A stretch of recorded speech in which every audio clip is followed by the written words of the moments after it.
Announcement yesterday from Keir Starmer that Britain will be recognising a Palestinian state.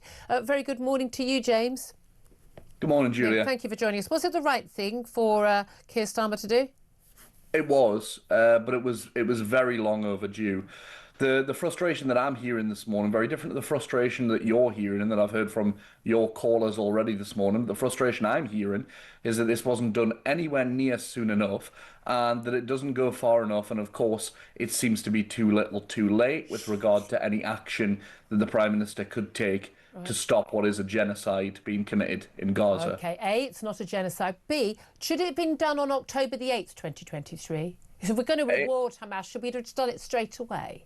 So it's not a reward for Hamas. Hamas they think it is. Why do they think it is? Right. Well, I don't care what terrorists think, Julia. No, but if they think it's a reward, then it is a reward, right? Yeah, but we don't govern with terrorists in mind, do we? We govern with what's right and what is the right thing to do. Gaza is run by Hamas terrorists. Terrorists, yeah. It's not a state, not a country. Yeah. No, it's not exactly. It's not a state. The West Bank is run by the Palestinian Authority, which is run by Fatah. By the way, if there were elections, not that anyone's had elections for 20 years, Hamas on the polling now would win. So the whole thing would be run by Hamas We don't acknowledge people's human rights and their rights to govern and have their own state based on Poland, do we? And if we don't like the results, unfortunately, there is still a situation here whereby if Palestinian recognition is not given sooner or later, and by the way, I still think, even if it is given now, which it has been, that it won't make a difference. I don't think it will make a difference to what the outcome is going to be. I think Benjamin Netanyahu is going to wipe the Palestinian people from Gaza. I think he is going to occupy Gaza. I think they're going to develop it alongside with the Americans, and Donald Trump and his cabinet will be playing Gaza. Here's the thing. You say there's a genocide. There isn't. I mean, on no basis anyone is playing it. On many bases. What do you think the word genocide means? Okay, well, every international body... Every captured international body, yeah. Sorry, no, every international body that recognises genocide has recognised this as a genocide, so I don't know what more you want. The British government doesn't recognise it as a genocide. The British government is not. The British and the American governments are complicit in that genocide. Of course they're not going to recognise it. Okay, the United Nations report didn't mention Hamas until quite a few pages in, didn't even mention didn't even mention October the 7th, only vaguely mentioned tunnels and vaguely mentioned hostages. They've had separate reports on October. Separate reports. Oh, okay, right. Yes, because that's a separate issue to the genocide. The ratio of combatant to non-combatant deaths is better than any war we or any other nation has ever fought ever in the history of the world. But you think they're committing genocide? I put it to you: the Israeli forces have proved themselves, and the Israeli government, to be fantastic at not only they've got military might, military capability, strategic capability in how they've taken on Iran, how they've taken on Hezbollah in Lebanon. I suggest you that if they wanted to commit a genocide in Gaza, they could have done so 2 years Julia, ago. if I thought you were capable of feeling shame, I would say that you should be ashamed of those remarks. But I know that you're not. I'm making a factual point. They are capable of genocide, and they haven't done it. Oh, wonderful. Who do you think is more capable of making the decision as to whether that genocide is being committed? The people who are committing it, the people who are complicit in it, or the people who are scholars in the definition of genocide? Well, I hate to tell you, some of those bodies actually, I could sign up and say I'm a genocide scholar and I would be counted on their band. No, I'm sorry. Every single expert in that field internationally. No, that's not true. That's simply not. That is simply not. That's a statement that is a lie. End of. The only people pushing back on this are people who are blinded by their loyalty to Israel or people who have interests in Israel. I have no interest in Israel, never taken a penny from Israel. Not a shill for Israel. I'm not saying that you are. I'm saying that the opinion of the British media. I'm not blinded. I just know right from wrong. Here's the thing. What's going to happen? So let's just say, got Palestinian state. There's no agreed borders. They've never agreed to any of the borders that have been offered to them, and there are 4 times that the Palestinians have been offered a state. They've rejected it every time. We've got no clear government. We've got Hamas ruling one part, Fatah, the Palestinian Authority, ruling the other. If there were elections, Hamas, it is very likely, would win in the West Bank as well. So they'd be running the whole of the 2 separate parts of the constituent parts. Keir Starmer has said Hamas can play no part in any future governance of a Palestinian state. It's a bit colonial, isn't it, for the Prime Minister to say, we get to decide who your government is? Yeah. So, but you'd be happy for Hamas to be running a Palestinian state? No, of course not. I don't. Okay, so which is it? So how can it be a Palestinian state? I'm not happy for the Taliban to be running Afghanistan. But so we do get to decide who people vote for. No, I'm not happy about it. But do I believe in self-determination of a people? Yes, absolutely. Okay, so you think that Israel, after what's happened on October the 7th, hostages still being held in tunnels, being starved and beaten and used in propaganda videos right now, you think that Israel should say, we should absolutely have the people who did that and who have said openly, we do that every day if we could, but applying that same logic, okay, applying that same logic to the Palestinian people, if you had an option of who to vote for and who to support after your child had been blown limbs apart by an occupying military force, who would you be backing? Tell you what I wouldn't be backing. Wouldn't be backing Hamas, who deliberately put children and other civilians in harm's way. The young men who are furious. I don't condone the actions of any terrorist organisation, but the young men who have anger and want to put it somewhere are being led by the likes of Hamas to put it in them and put their trust in them. I asked you a question about Israel, didn't I? Occupation. I asked you a question about Israel. Should Israel accept having a terrorist organisation that committed that massacre on those people and has vowed to do it again and again and again and is committed to the destruction of the Israeli state and the Jewish people, should they go, yes, absolutely fine, we sign up to that and we'll sit next to the UN? Should they do that? Well, Israel isn't a thing collectively or homogeneously. Israel is a country with a democratically elected government. Yeah, but barely democratically elected. It is a Democrat. It's a Democrat. Look, I don't hold a candle for Benjamin Netanyahu, but he's a democratically elected prime minister of the country. Delay because of his corruption charges. This is a man who is irrelevant. I asked you. No. It's irrelevant. Benefiting from the hostages not coming back. For the love of God, answer the question I've asked you. I've tried twice now. What do I think the Israeli people should do? I think what the Israeli people should do, Julia, get rid of their corrupt government. A man who is being charged. They can get rid of Benjamin Netanyahu. That's fine. If they did that, it's irrelevant. And a genocide because of that. It's irrelevant. Should Israel, as an entity, the same way as Britain as an entity has recognised the Palestinian state, should Israel accept a Palestinian state on their borders run by Hamas? Yes or no? They should accept a Palestinian state on their borders, whoever it's run by. Yes. Okay, so here's the question. Yes. So would we, for instance... They don't have a choice in that. They don't have a choice, except they do. Would we, as Britain, let's just say we had a land... Let's say we have a land border with, say, France or Germany, which we don't, but nevertheless, if we did, would we accept, say, the Nazis remaining in power in Germany at the end of the Second World War and say, well, if the German people want to elect the Nazis, that's up to them. It's interesting. You've brought up the Nazis, I haven't, so I mean it's an interesting comparison to make. But when I look at the crimes that are being committed by Israel, and I look at the comparisons to 1930s Germany, they are horrendous. No one doubted you didn't think that.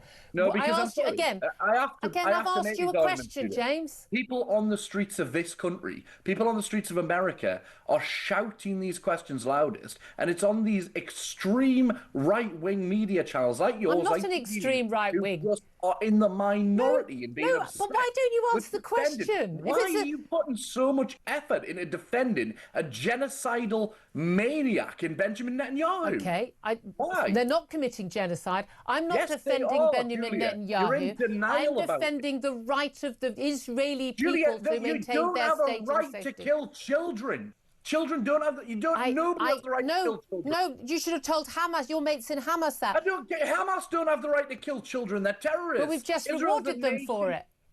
We've just rewarded them for it. They've just told us it was a reward. It was a victory. Israel is supposed to be better. It's a nation state. It is better, and that's why Israel doesn't put its own civilians or Palestinian civilians in harm's way. That's why they warn. That's why they That's why they evacuate cities. That's why they send warnings, text messages. Great. Yeah, the cities they're not even meant to be in, Julia. They've just killed American citizens in Lebanon. Let me come back to the.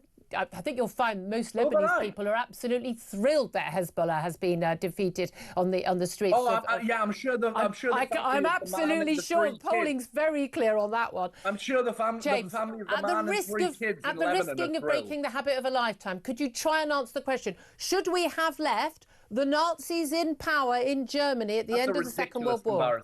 It's a ridiculous comparison. It's a very reasonable comparison. No, it's a ridiculous comparison. What? Because the Nazis were invading Europe. We're on a campaign What do you think domination. Hamas did on October the 7th? Even I don't pretend, even when I believe that removing the Nazis from power, defeating Nazi Germany was one of the greatest achievements of this last century, I, even in that, do not believe that Winston Churchill would have bothered himself to invade Germany had they not been invading other countries. That was the main issue there. Hamas invaded Israel. Hamas and the Palestinian Authority run by Fatah have vowed the destruction of the Israeli state. That is their aim, as funded by Iran, which has also got that as its fundamental aim. How on earth could we, in the same situation, put up with having that on our border and saying, yeah, fine, because we want to keep Keir Starmer and James Matthewson happy? The answer is that I don't believe in making comparisons between Britain and a Middle Eastern country. No, but you'll happily just throw around words like genocide.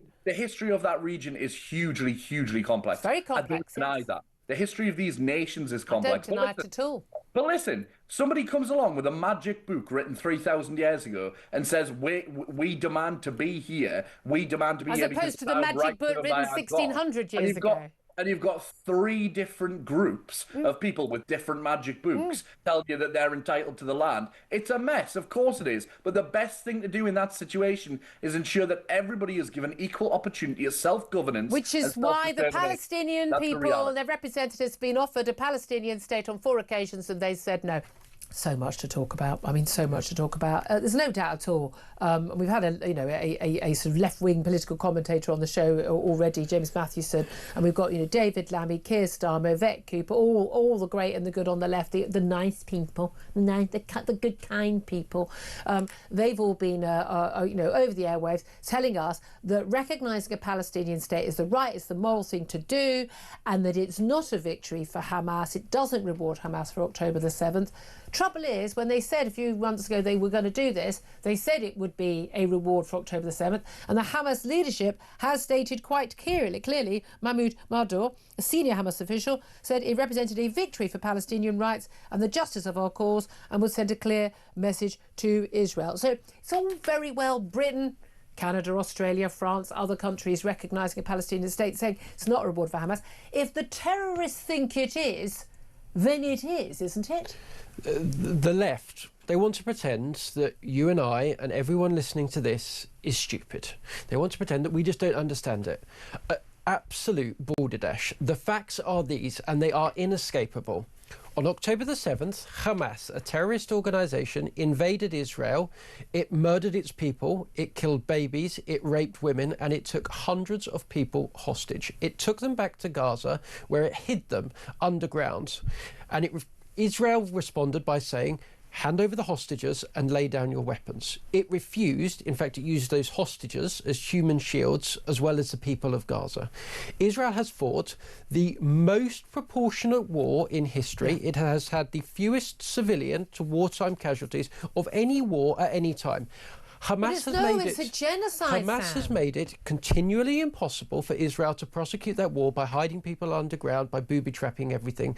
And by using civilians as a human shield. A practice which kills thousands of innocent-ish Palestinian civilians in Gaza. The British government have, in response to that, what have they done? They have given Hamas what it always wanted most of all, international statehood. What will that mean? That will mean we will have to set up an embassy in Palestine. That will mean that, presumably, that Hamas officials, if they're representing the Palestinian government, will be able to come to the UK, enjoy diplomatic immunity from the fact that they're terrorists. For any crime, any crime They'll be able to go to the UN and pontificate on the global stage about how evil Jews are and what disgusting people they are and how they must all be turfed out into the Mediterranean Sea and drowned to death. That is what our government has done, and it has done it at a time at which Keir Starmer desperately needs the Muslim vote in this country, or he's going to lose the cabinet at the next election. Those are the facts, and nobody listening to that should ever forget those. They should never accept the fact that they are stupid or that they don't understand or that the history is complicated. The facts are the facts. The left can try and get out of them as much as they like, but they are the evil guys. If they're so kind, why are they so often on the same side as actual terrorists that rape and murder and kill, no, they're wrong, we're right, and I won't have anything more said about it. I mean, this is the most obvious, simple, moral, black and white, good and evil issue of our time. And the fact that so many people who can get it right on Ukraine can't get it right on Israel and Gaza absolutely befuddles me. People say that the history is very complicated. It is very complicated. We've got two peoples, two religions that are claiming rightful ownership of this land. It is a simple matter of fact that the Jewish people existed long before there was any such concept of Palestinianism, thousands of years before Islam was even invented, before the Quran was written. That is a simple matter of historical fact. I actually, as an atheist, I've just got no interest in whether it's anywhere is a particular homeland for a particular religious group or not. That's not my business. At the end of the day, the Palestinians have, when Israel was offered their homeland, the Palestinians have been offered a homeland again and again and again, and 4 times they have rejected it, and 4 times they have launched wars, launched attacks on Israel. They've made it very clear, all of the Palestinian leadership, whether it's Fatah, whether it's Hamas, Palestinian Authority, full funded by Iran, they've made it very clear that their aim is not a Palestinian state that lives in peace in the Middle East. Their aim is one state, not a 2-state solution, one state, and that includes the whole of the land of Israel. Look, Israel ain't going anywhere. And I think the one thing that the Israeli people and Jewish people around the world have absolutely learned is the need for Israel when we have seen the violence, the threats, the abuse, the blatant anti-Semitism we have seen across the West in the last few years. It shocked me to my core. I know Jewish families who are genuinely scared of staying in this country, who want to move to and planning to move. I know people who've moved to Israel, where I've been to Israel just a few weeks ago, where there are bomb shelters everywhere, where you have to have an app. So you can get warnings of bomb alerts, where people, your children have to sign up to go and fight in, this conscription army to go and fight to defend your homeland. They're giving up all the freedoms of the West and all that safety in the West to go and live in Israel because they feel, probably rightly, more safe in Israel. There's never been a greater need for a Jewish homeland in Israel. Israel's not going anywhere. No one in the West is saying we're going to wipe Israel off the map. But by giving succour, by giving a victory, by giving a reward to the Hamas terrorists who committed October the 7th, who've said they will commit October 7th massacres every day they can. They would love to do it on October the 8th, 2023, on October the 9th. They would do it today. They would do it tomorrow if they were able to do so. They have made that clear. Cheered on by huge swathes of Palestinian innocent civilians, right? So how on earth any state could say, yes, absolutely, we're happy to live alongside that. I would never agree to my own Prime Minister, my own government here in Britain, agreeing to have a terrorist state on the border that was constantly threatening to kill me and my family. I wouldn't put up with it. You wouldn't put up with it. No one listening or watching would put up with it. But we're saying to people in Israel, you should absolutely put up with it. Otherwise, you're bad people. This is absolutely impossible for any government. Doesn't matter whether it's Netanyahu or, I don't know, the equivalent of Jeremy Corbyn being in the government of Israel. No Israeli government could possibly put up with that. And I'm telling you that what happened yesterday, Canada, Australia, and now France as well, and Britain, going along with some other 100+ countries saying they recognise a Palestinian state, we have just signed our own suicide letter. That's what we've done. Keir Starmer, on our behalf, to sign a suicide letter, not just from Britain, not just from the West, but from Western civilization. Because we basically said, by all means, commit a massacre, rape women, kill children, burn families alive in their houses while you laugh about it and film it for social media. Take hostages, torture them, beat them, rape them, parade them in propaganda videos, digging their own graves, keep even their dead bodies, keep babies, strangle babies that you've taken hostage, laugh about it, allow your people to spit on their coffins when you parade them before the International Red Cross, before they're handed over to the IDF. You can do all of that, and here is your reward. You can have the Palestinian state you so crave. And here's the really mad bit. At the same time as Keir Starmer saying Hamas can never be a part of a Palestinian state, He's not a colonial power, last time I looked. I'm pretty sure that as and when, if it does ever happen, I don't think it will, a Palestinian state is created from Gaza and the West Bank, that when they have elections, which they've promised to do, I'll tell you who's going to be elected. It's going to be Hamas.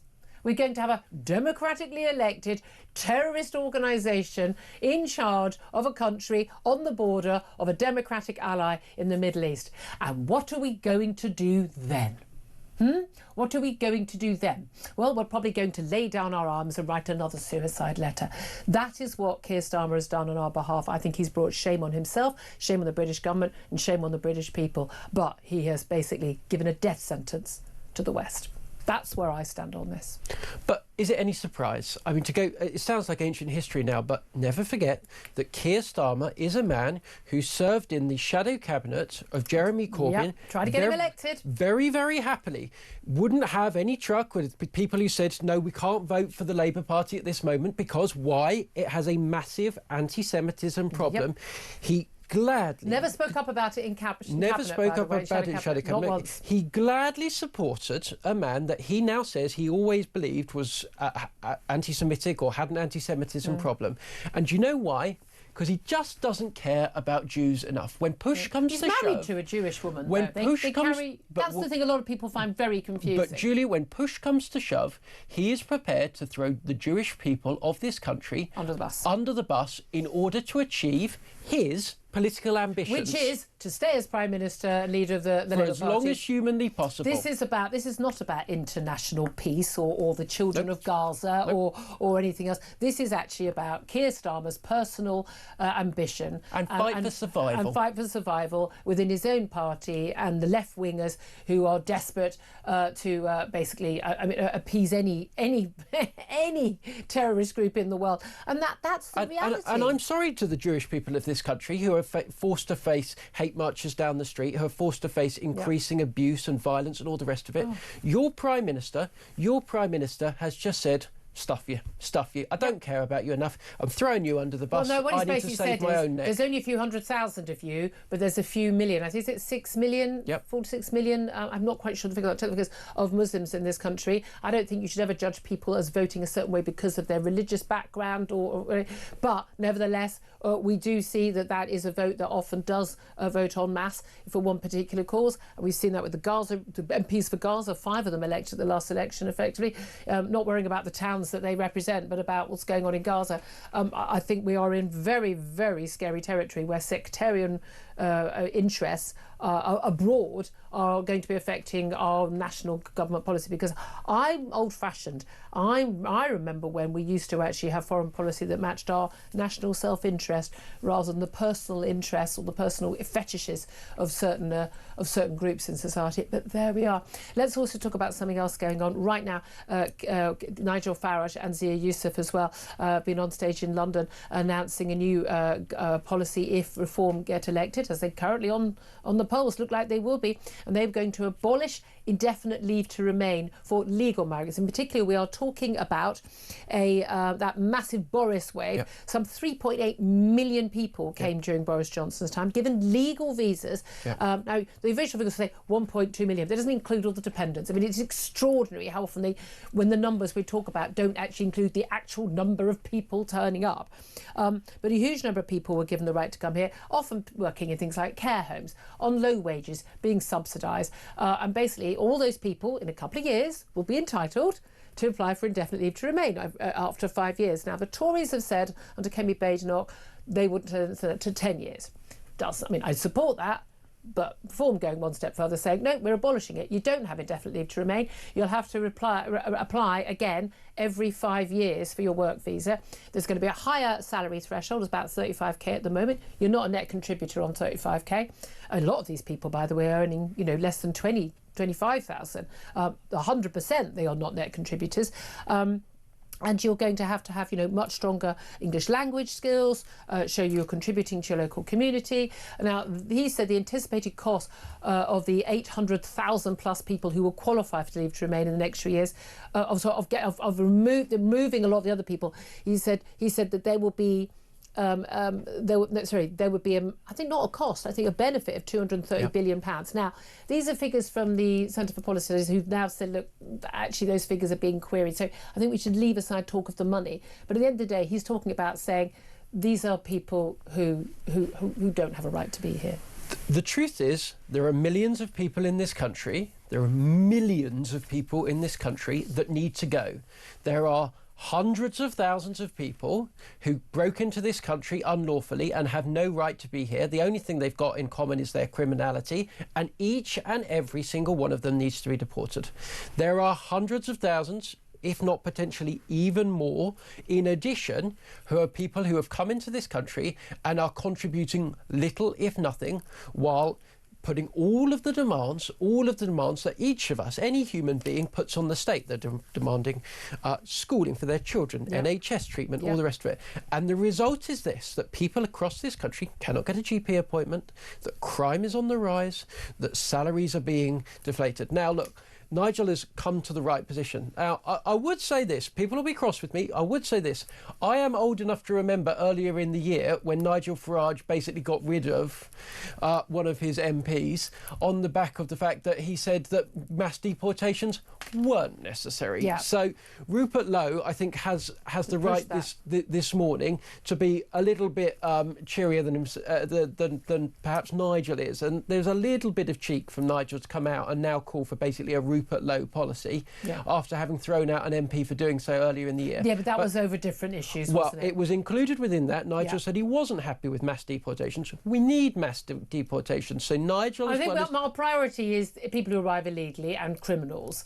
And I think a lot of people, and then when you've got to this in America as well, with ICE turning up, masked men turning up and deporting people. Good. Now, well, yeah, no, exactly. At the end of the day, I don't know why people who arrived in a country illegally and been there illegally for even if it's 10 or 20 years, why you think you've got a right to stay and why you think that the tiers should be coming down. Like, you knew the deal. But here's the thing: there will be that situation, and I can see the BBC reports right now of sort of this lovely family and she helps look after children in the community and he sweeps the roads and what a good people they are, and that's what people are Julia, say. They are criminals. If you broke into this country illegally, you are a criminal. And if you are a criminal, I want the police to turn up at your doorstep with precisely whatever equipment they need to effect your removal from the United Kingdom. You have no right to be here. Yep. You stole that place from somebody that was more deserving than you were when you smuggled yourself onto a lorry. But at the end of the day, we are constantly told, especially when you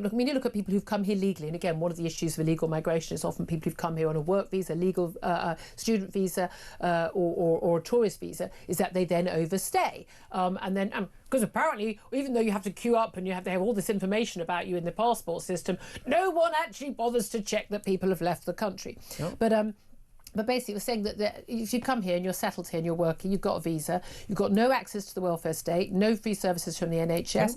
Now, reforms say this would save well in excess of £230 billion over the lifetime of the average claimant, because they, as you say, they have kids. Obviously, their kids will be able to go to school. But Zia Youssef said half of the Boris wave migrants and their dependents do not work. Well, of course not. Children don't work. And also a huge number of them don't do jobs which were their net contributors anyway. He says, financial disaster for the UK, 800,000 people will become eligible to claim benefits next year from that wave.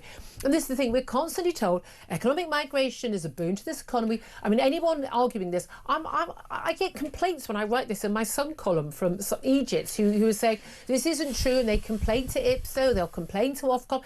It is a simple matter of fact. Even if you're British, if you earn less than about the 45k mark, you're not a net contributor. Even if you do a good job and you work hard. And look, and I'm genuinely, you're a street sweeper, you're a teaching assistant, you're doing a more worthwhile job than me. I know that. In terms of economic contribution, you have to earn over a certain amount to be a net contributor economically. You could be a net contributor other ways. But if we're told that all these migrants coming legally are net contributors economically to this country, that is an outright lie. Julia, if mass migration was rocket fuel for economic growth, we would have just lived through the most prosperous time in British history. We didn't. And that is on the basis of what is GDP overall. When you look at GDP per capita, every single one of these low-skilled migrants makes each and every one of us substantially, materially, observably poorer. If you want to know why 10, 15 years ago, you had a BMW on the drive, you got to go on two foreign holidays a year, and you had a nice house, and things felt tough, but doable. If you want to know why it is now the case, that BMW is now Honda, that holiday abroad is now a trip down to Cornwall, and things are just tougher. Mass migration is a big part of the reason why you feel poorer. We're in a ridiculous situation where we're importing people, often low-skilled, low-wage jobs, when we've got 6 million people of working age sitting on their backsides right now doing absolutely sod all, most of whom are perfectly capable of working. And also we have millions more who are, we're talking the working poor. Well, yeah, mum and dad, 2 kids, dad works 2 days a week. Well, I'm sorry, dad needs to work 5 days a week, and mum, unless your kids are, you know, under 1 year old, you need to work full time too. Because you know what? Most working mums, most married mums most mums do actually go out to work. I am fed up of subsidising people to do nothing. Genuinely, overnight you say, right, okay, these guys are gone, bye-bye, thank you very much, go back to where you came from, and when you can get a better job and higher skills, feel free to reapply. And then we say to people in Britain, I would say under 40s, that's it, benefits, gone, get a job, get a job. But of those 6 million, 1.3 million were not born in this country. We are paying the benefits of 1.3 million people who came to this country, and we were told they would be contributors to our economy. They weren't. The politicians lied. Absolutely. And it's about time they did something about it. Absolutely. I just want to get to the extraordinary memorial for Charlie Kirk last night, overnight, attended by, of course, Donald Trump, senior members of the cabinet in America, and the Vice President, of course, J.D. Vance, good friend of Charlie Kirk, but also, incredible scenes. I mean, tens of thousands of people, a spillover stadium as well, singing hymns. It's very much a turning point, very much a religiously motivated sort of right-wing organisation. Still got, far right and being used by some media organisations about this man. I didn't pay much attention to Charlie Kirk before his horrific murder. I've never seen anything that he said that, I disagree with him on abortion and gun rights, and I'm not religious, but the man was there for discourse. The man was there for conversation. He was respectful of his opponents. He invited people to debate. He defended. He stopped even crowds going, no, listen to this person. We're not being abusive. We're going to listen to someone giving an opposing point of view. And he did that because he knew that he could argue using words, and he didn't use the barrel of a gun. But let's have a listen to what Erica Kirk, his widow, mother of their 2 children. This is a bit, as a mum, I thought that your husband at 31 could be shot dead in such a cruel and utterly pointless way. This is what she had to say about his killer, alleged killer, Tyler Robinson. My husband, Charlie, he wanted to save young men, just like the one who took his life. On the cross, our Savior said,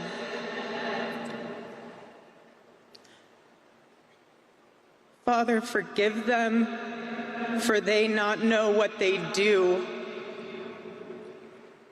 That man, that young man, I forgive him. She's a better woman than I would be. She's a lot better than I would be. Let's talk about the economy. We're going to be doing a lot of that this autumn. I know other stories are in the news right now, but the state of our economy is going to be bigger and bigger news as we approach the budget in the autumn. On November the 26th, Rachel Reeves is going to announce, let's face it, tax rises, and we're probably all going to be hit by them eventually. But one of the suggestions that has come out now from the Resolution Foundation, previously headed by Torsten Bell, now working at a senior role in the Treasury, is that she should basically raise income tax by 2 pence in the pound to fill her budget black hole, and cut national insurance. Who will this hurt? Who will this benefit? Well, let's talk about this with Justin Urquhart-Stewart. He's an economist and chairman of the Regionally Investment Platform. Good morning to you, Justin. Good morning, Julia. Thank you very much for joining us. Now, I have to say, I'm not in favour of anyone's taxes going up, but it seems to me that moving tax from national insurance, which is a nonsense tax, it's nonsense. It's not put in a pot. You're not sitting there going, I paid my national insurance and Treasury's got a nice little pot over here in the corner, and there it is for when I need it, when I'm unemployed or I need my pension. Rubbish. It's spent day to day. It's an income tax. But moving it from that onto income tax, it'll hit landlords, self-employed and pensioners. But isn't it a more honest tax, and isn't that the way we should go? Yeah, well, I agree with you. First of all, actually, the idea of putting taxes up anywhere is abhorrent. But if we are in the position, we've got a lot of debt to try and sort, and this is black hole, which no one's actually quite told me where it is yet. But no matter. So the alternatives are relatively limited. What you should do, of course, is actually turn around and say, first of all, you're right. Things have changed, and therefore I've changed. What we said in our manifesto is now going to be out the door. She should use John Maynard Keynes, who said after the war, when the facts change, I change. Yep. So there's an excuse. It's not good, but an excuse. So actually, broaden this so you've got very few areas of taxation of any scale, because there are only rather key main taxes. You've got VAT, national insurance, and income tax, and the last two are virtually the same as you were just highlighting. However, the point is, as you said, actually with income tax, you're hitting a broader range of people, including old farts and red braces who are pensioners. For those not watching, Justin is wearing red braces, but he's very young. You're very kind. Or as the Americans rather worryingly call them, suspenders, but I have to actually be careful with that. But the point here is actually she needs to get that money, but you can actually make this more constructive. How do you make it more constructive? Well, first of all, where's the deal? Get people who are going to be paying more of these things and say, if you're going to give us this extra money, and let's make it for a period of time, we can put that in statute so it actually has to come off. Secondly, for your family, I'll give you a discount on your inheritance tax because you're contributing this, because this is for a period of time. There's a value there you can do. Yeah. So we could be more constructive that way. Of course, with national insurance, she's going directly back on what she did in her first budget, because getting rid of this tax on employment, how stupid could you be? Because it literally is a tax on jobs, and we can see it. Employers are genuinely not employing new people or getting rid of people because they can't afford to employ them because of that extra tax from national insurance. Absolutely. And that's had a knock-on effect on new business, people starting new businesses and launching more new products and services. Why? Because back to that word again, of confidence. Yeah. She needs to be able to instill that confidence. So if she can actually have a plan now, which does say for a period of time, we can now balance that books. We're going to do fairer taxation. It sounds like good taxation, but fairer. But also, let's be some more constructive. Go to the area where you know the taxation changes will have a multiplier effect. Yeah, but I don't know whether Rachel from accounts, I'm not entirely sure she knows any of this, because this is a woman who genuinely thought that you could put a tax on jobs and it wouldn't affect jobs. I mean, but growth is, she's got her steely, focus on growth. Well, we're not seeing any of that. And they're still banding around this nonsense, we're the fastest growing economy in the G7 in the first half of the year. I mean, by what percentage? I mean, come on, this is all a joke. The reality is we need to cut taxes, don't we, genuinely? But we can't borrow anymore, we can't afford to.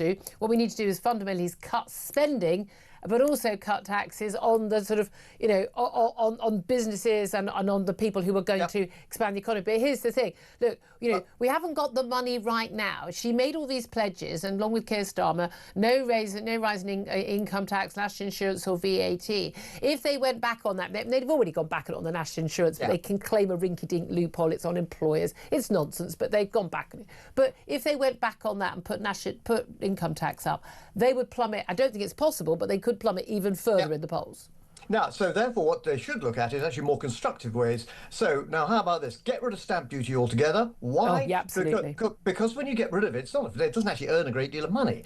It just stops people moving house. Absolutely. And when you move house, everything changes. The child, keep the child, but the kitchen, the bathroom, and all those bits and pieces.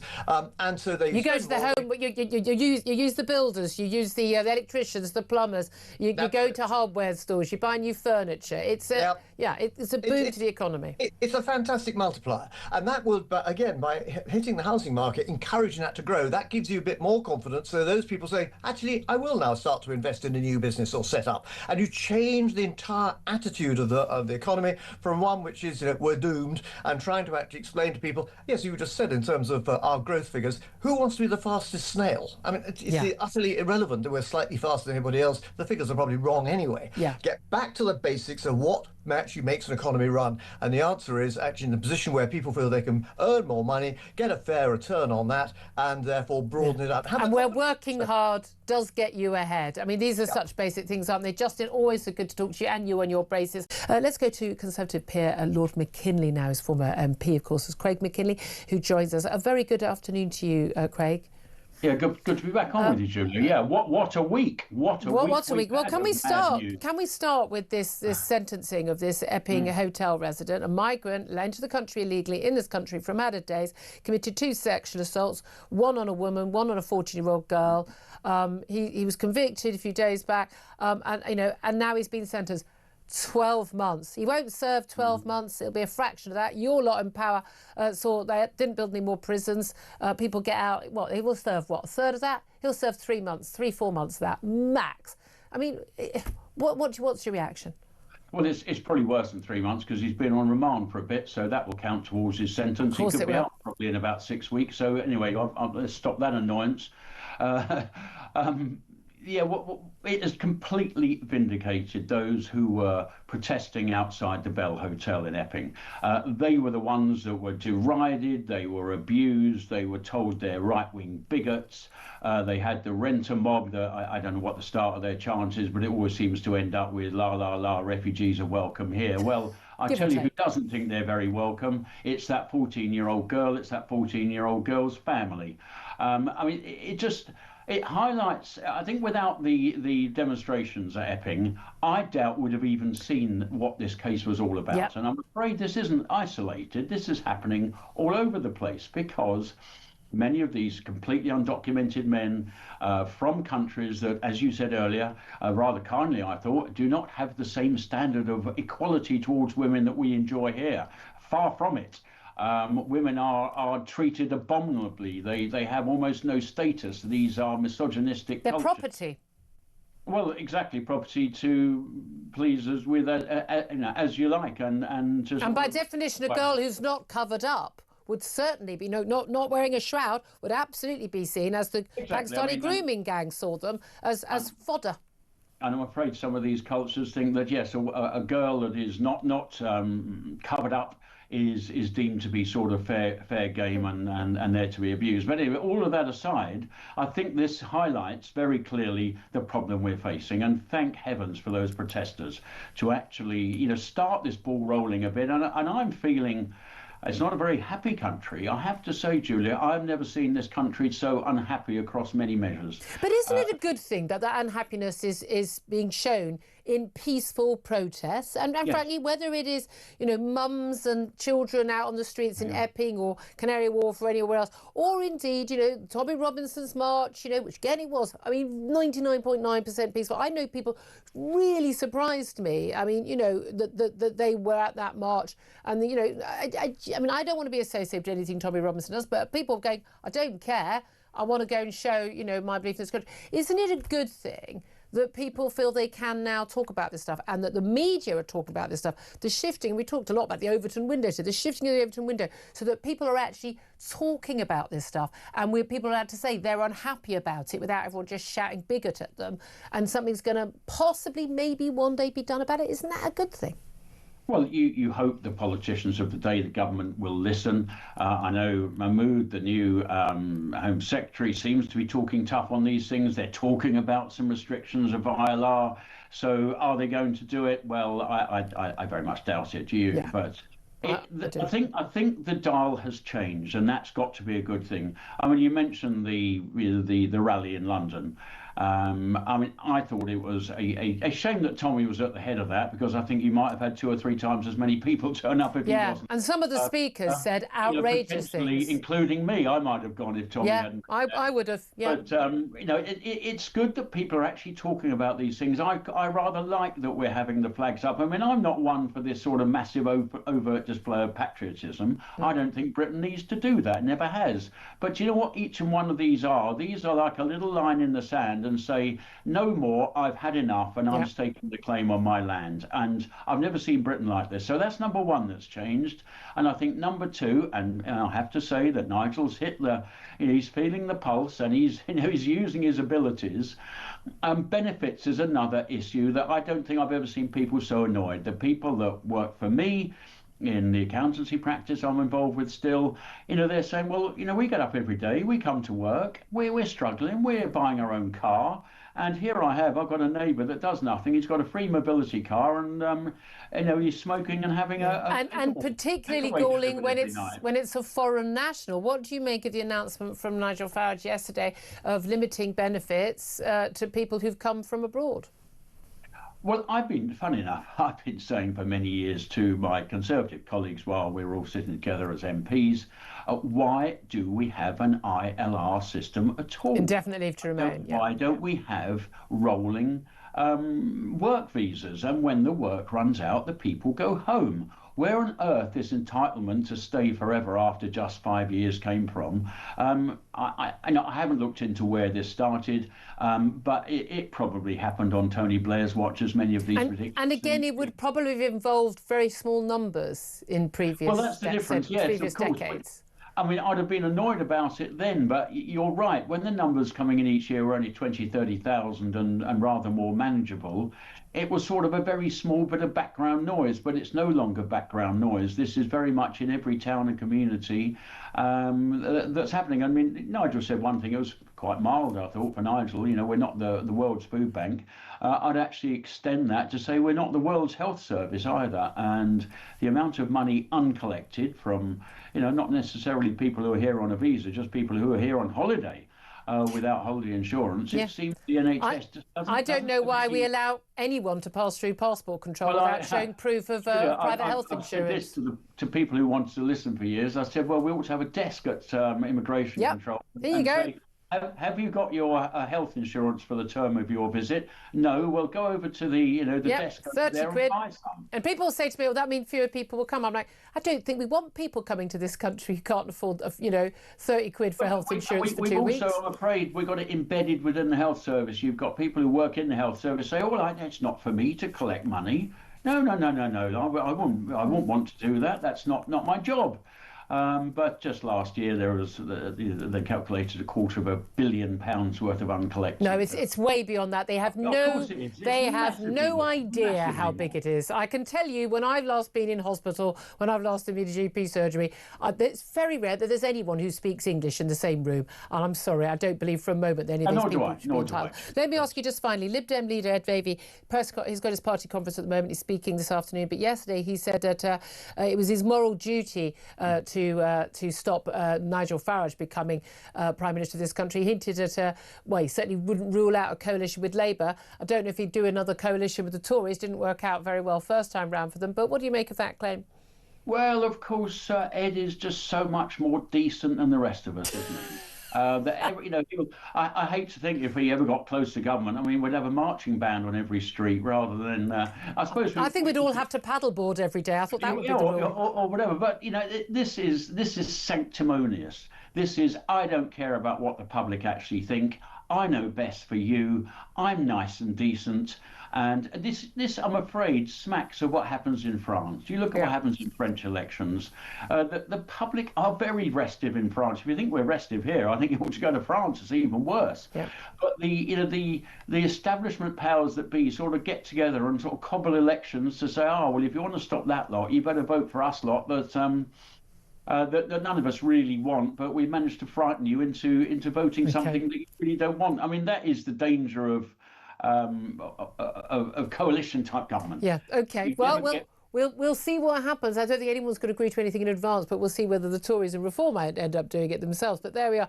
Listen, Nigel Farage, big announcement yesterday. We talked about it on the show yesterday as well, pledging to ban all foreign nationals from claiming benefits, scrapping that right to claim, indefinite leave to remain and permanent residency rights. A lot of people go, oh, that sounds good. It'll save us a load of money, whether it's the 230 billion that's been claimed or not. I mean, frankly, that's neither here nor there. People are getting their nicks in the twist about that. In principle, a lot of us like it. In practice, there's quite a lot of problems with it, though, aren't there? Well, look, Julia, I think fundamentally, why are we doing this? And it's quite simple, really. Britain is the only country in the world that's actually daft enough to give foreigners what is considered welfare for life, right? You tick a box, you've been here 5 years, that's it, wham, bam, thank you, ma'am. Singapore, for example, may make you reapply every 5 years, right? And citizenship is incredibly hard to actually obtain. And I think that's right, Julia. British citizenship should be a gift, right? It is the most precious thing that we can possibly offer someone, to have the protection under the name of His Majesty the King. So I think actually that reapplying every 5 years, those robust measures with, as far as indefinite leave to remain is concerned, not being a benefit scratch card. And fundamentally, Julia, you go back to 2019, I campaigned for Boris Johnson on a pledge to take back control, right? I campaigned for him heart and soul. I cried when that result came in. I now regret that more than anything else. I think he betrayed the British people like no other politician in living memory. I mean, the Boris wave was just, I mean, and we didn't find out about it until afterwards, but they darn well knew how many visas they were giving out. And that 900,000, best part of net arrivals in, I think, 2023 was as a result of his Boris wave. The visas they were just throwing out to anyone and anyone was absolutely the opposite of what he had pledged. Exactly, yeah. It was ultimately a betrayal, the Boris betrayal, that's what I call it. And what we actually find is that those who have come over in the Boris wave are those more likely, statistically, to claim benefits, to claim other, universal credit and all the rest of it. And that's going to create a massive burden for the British public. We already have a massive productivity crisis within this country. But I listened to your caller before, Julia, and I have to say this, if your spouse is British, right, you'll still have a route. It won't be an automatic indefinite leave to remain, but you can come through. Well, no, Stuart's saying his wife's got dual nationality, Swedish, Brazilian, so she's not British. But, I mean, presumably she could apply for British citizenship if she wants. But he's British. He wants to live here with his wife, make their home here. He's obviously got enough money for private health care and the like. They spend thousands on the visas and things. But, I mean, when we talk about not wanting to have anyone from anywhere around the world just coming here and living off us, I don't think that most people, even strong reform supporters, would be including, Stuart's wife. I mean, Nigel Farage, your party leaders, had a foreign wife, a German-born wife, for goodness sake. Absolutely. But what we are talking about, though, is ending the conveyor belt of anyone's husband, wife, cousin, granny, second cousin twice removed, all of these absurd ways in which you get lifetime benefits just by tagging along. We even have the absurdity of students, Julia, being able to bring in their family members. And benefits have to go to Britons, not for dependents that have been flown in from some far-flung country. And the interesting thing here is, of course, we've been told for many years, and you and I are very much on the same side on the Brexit battles. We've been told for years, before and after the referendum and the battles to get Brexit done, 2019, 2020, by the Ramonas, let's call them what they are, the people who never accept a result, that migration was a net benefit to this country. They brought economic benefits and it was just xenophobia against it. But we're told at the same time by these people that these people they're coming here to work, they're not claiming benefits, they're a benefit to this country, not just to themselves. And at the same time, it's terrible, these people are not going to be able to claim benefits anymore. So which is it? Are they or aren't they claiming benefits? Exactly. Look at the stats. The stats are clear as day. 1 in 6 universal credit claimants are foreign-born, foreign nationals. So that, to me, suggests that actually, if we consider the swell that's taken hold in the benefits bill, dare I say, Julia, as you campaigned heart and soul, lockdowns would have severe consequences. We cannot get people back to work. We do not have the luxury of being able to afford adding to the 266 billion spent on welfare last year, going to foreign nationals as well as those we can't get into work in our own country. Now, we are talking about someone coming here, working often in a low-paid job, 5 years, getting indefinite leave to remain, and then being entitled not just to unemployed benefit or access to council housing or anything else, but also one day, and NHS care, but also one day getting a pension as well, which is the seriously big cost that comes with arrivals. Exactly, yeah. And I mentioned the Singaporean model, right? They review it every 5 years. You've got to actually be able to bring benefits. You've got to be able to prove that you can integrate. I think actually you walk around your home, Julia, in London, and I imagine that you'll find many people not too far away from where you are that simply do not integrate within British life. Absolutely. And ultimately, we cannot have the social cohesion that we have been so used to for so very long if we actually allow this to continue. But let's talk about some specifics, though. EU citizens. Now, we've got a Brexit withdrawal agreement, whether you and I agree with a lot of the details of that or not, which give reciprocal rights. We're not in a position to just tear up one bit of that. The whole thing falls apart at that point. Yeah, OK, so... but 4 I million, think actually 4 million EU nationals in this country. You're claiming this indefinite leave to remain. Yeah. So all of those things within the Article 50 negotiating period, you know, I don't think we'll be going back and saying, actually, I think Miss Fernandez down the road is going to have to go back to España. I think actually there will be some common sense applied here, but it's around actually saying that welfare has to be for citizens only. Okay, all right, but I'm going on to go on the details. So we talk about spouses, you know, being able to get it if they're, you know, clearly married to Brits or whatever. Talked, you know, in case of Stuart, who called up. The Irish are a different case. They count as not foreigners for all intents and purposes in British law. We have, you know, free movement and the like, so it wouldn't include Irish people. Well, the Irish people get to come through the common travel area anyway, so that's a totally different arrangement altogether. Yeah, exactly. So it would include them. What about people who've come from Hong Kong in recent years? What about Ukrainians? Well, the Hong Kongers are here on a asylum application, right? I think they're British territory citizens. Well, if they have British overseas BNO them. Passports, yeah. And Ukrainians, lots of mums and children who came to this country to escape Putin's war?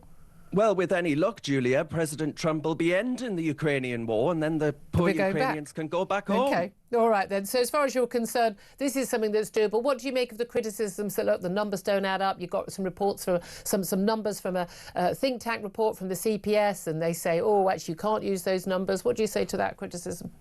Well, the Centre for Policy Studies actually found that the benefits bill will be absolutely ballooning if we allow the Boris wave to receive indefinite leave to remain. Look, what we have to say yes to as a nation, Julia, is yes to entrepreneurs, yes to investors, yes to those who are going to come here, contribute and integrate. But Britain says yes to skills and capital. It must start to say no to mass, cheap labour. That is what is undercutting the wages of your viewers and listeners, right? People like my brother, who's in and out of factory work, competing with foreign labour all the time. And the facts of the matter are pretty damn clear, that if you come here, you must not be able to receive any benefits whatsoever. You must be a benefit to the country, not a benefit seeking benefits outright, actually, is what's happening right now. What do you say, just finally, the Lib Dem party conference is currently on. Ed Davey, the leader, is going to be giving his keynote speech. We'll be taking it live. We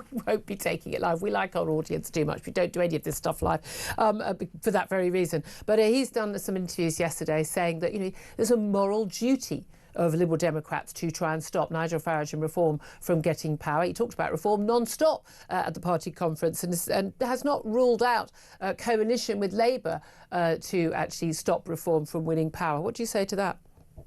Well, I think actually this is a sign. We see this on our own council, Julia. You know, they're up in arms about the fact that we undeclared a net zero emergency that they had declared in 2019 and instead declared a care emergency. We chose wheelchairs over windmills, and they are kicking off like you wouldn't believe over that. Look, they accuse us of being anti-immigrant. Well, we're not. We're just anti-scrounger. And they accuse us of being unruly and unwielding when it comes to our management of the books. Well, actually, Julia, we would just rather ensure that every book that you send over is getting the best possible deal for you as a taxpayer. And right now, that simply ain't happening. Let's talk to Sam Armstrong now. He's a consultant at the Free Speech Union, a regular friend of the show as well. A very good afternoon to you, Sam. Good afternoon. Thank you for joining us. Two stories I want to talk to you about. Jimmy Kimmel in a few moments. But first up, let's talk about something happening here. And this is just this extraordinary situation of a man violently attacking another man in the street on camera with a bread knife and not getting a single day behind bars. Tell us about this case and tell us what happened. Yeah, Musa Kadri is a Muslim man who lives in London, has done for quite a while. He saw late last year another man called Hamid Koskan burning a Quran, as we say he was perfectly entitled to do, outside the Turkish consulate. We haven't got a blasphemy law yet. Well, a point that somebody could make to our Prime Minister, perhaps. Yeah. But Musa Kadri saw this, shouted at him, went back into his own house, which was nearby. He got a large bread knife. He came back out of his house over to Hamid Koskan, shouted and swore, saying, "I'm going to kill you," and then repeatedly slashed Hamid Koskan with that knife, punched him, waited until he was on the floor, kicked him again, slashed him again until he was distracted by a couple of bystanders who said, "Stop it, what are you doing?" Thank goodness. His motive?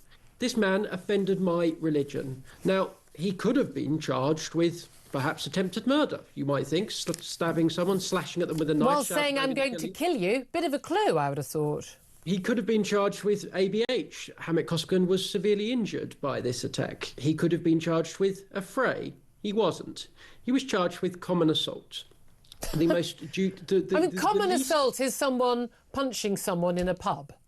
In fact, you don't even need to punch them. You just need to cause a bit of fear to them. If I square up to you walking down the street on a Saturday night, I should be expected to be charged with common assault.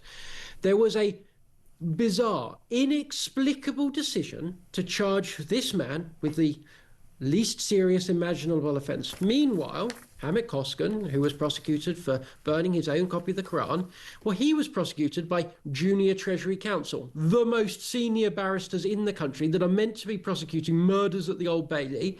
No, they prosecuted him for a hate crime. By the way, it was never suggested in court that this man had done it for a hateful reason, even though he said the reason he was doing it was to stand up for his religion and didn't like Hamid Koskan's atheism. This was blatant, observable, undeniable, inescapable two-tier justice. There's no other word for it. No. And that's even before you get to the fact, that Lucy Connolly spent over a year in prison for an ill-judged but swiftly deleted tweet.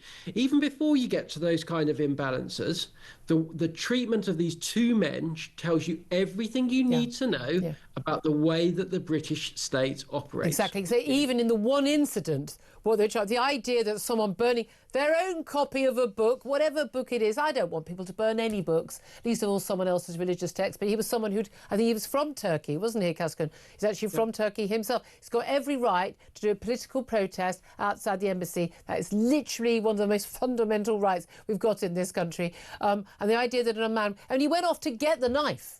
He went on, there was clear intent. It is absolutely extraordinary. Again, the choice of charges and the sentencing is so clear-cut, and we are constantly told there isn't two-tier justice. But what on earth would make a judge think, and we do see case after case after case after case of people who commit crimes, blatant, obvious crimes. There's no he said, she said. It's on camera. If those watching on YouTube, we've been able to see those images. You can go back and have a look on our YouTube page to see them. It's on camera. It's blatantly obvious what happens. It is a miracle that someone didn't die. It is an absolute miracle. And the idea that this man doesn't serve a day behind bars can be nothing other than political, because there's no other reason why a judge would allow that, surely. Well, unless, I don't think this possibly was the intention, but it's certainly the effect that there is a message being sent to people that if you are a Muslim and you are offended by somebody attacking, denigrating, in some way disrespecting your religion, you can premeditatedly go and get a knife, threaten to stab someone, attack them, and you won't spend a day in prison. As far as I'm concerned, I don't feel safe on the streets of this country. If that is the case, but especially again, that doesn't seem to be the case for any other religion or anyone else. And we have got, the defence by the Prime Minister at PMQ some months ago of the idea of there being a blasphemy law. We've had as Donald Trump is pointing out, the Home Secretary Shabana Mahmood, defending Sharia law as an alternative law in our land. We're constantly told diversity, but at the end of the day, we've only got one law in the land. The law does not make it an offence to commit blasphemy. It's not an offence, but it absolutely does seem to think that there is an offence of viciously attacking someone with a knife because you don't agree with something they've said. I would have thought that was pretty darn clear-cut for anyone.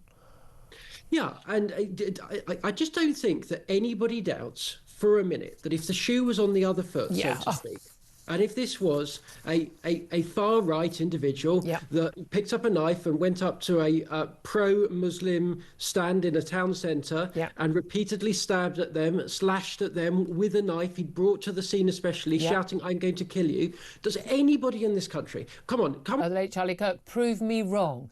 Can I ask you also about that? Jimmy Kimmel, the late night chat show host on ABC yesterday, he returned after his cancellation. Of course, on the left, it's never a cancellation. It's always just a temporary removal from the channel. And he returned to his show last night, although not all the affiliates agreed to carry his show. And he addressed his comments that he made about Charlie Kirk. Now, you're a free speech union and you're an absolutist on free speech. I'm not an absolutist on this. It seems to me very, very clear. It was a contractual matter for him, why he was taken off air. There were, 400 odd of the great and the good, the virtue singer, the Jennifer Aniston, the Robert De Niro's and all that. They signed a letter saying, this is an attack on freedom of speech. They've never cared about anyone they disagree with freedom of speech, never worried about people being cancelled, comedians, actors, singers, saying, not entirely sure that men dressing up as women are women. Oh, no, quite happy for them to lose their careers, not a problem. Jimmy Kimmel went on television a week ago, just after Charlie Kirk had been killed, and basically told a lie and claimed that the motivation of the alleged killer was that he was MAGA and he was motivated by MAGA. That was the lie. It wasn't the jokes about Donald Trump that got him taken off air. Do you think this is a free speech victory or not? Well, look, first and foremost, Jimmy Kimmel is on a regulated television platform, and you are not permitted to lie on non-cable television in America. And he did say, and by the way, he didn't apologise for it last night. However, he said it was about a joke he made, that Donald Trump can't take a joke. That wasn't why he was taken off air. No, that was in some ways another lie. However, I would warn our friends on the right, anywhere they are, that free speech restrictions are like poison gas. They're an excellent weapon when you're in charge, but when the wind changes, you're going to come to regret them because they're going to blow right over you.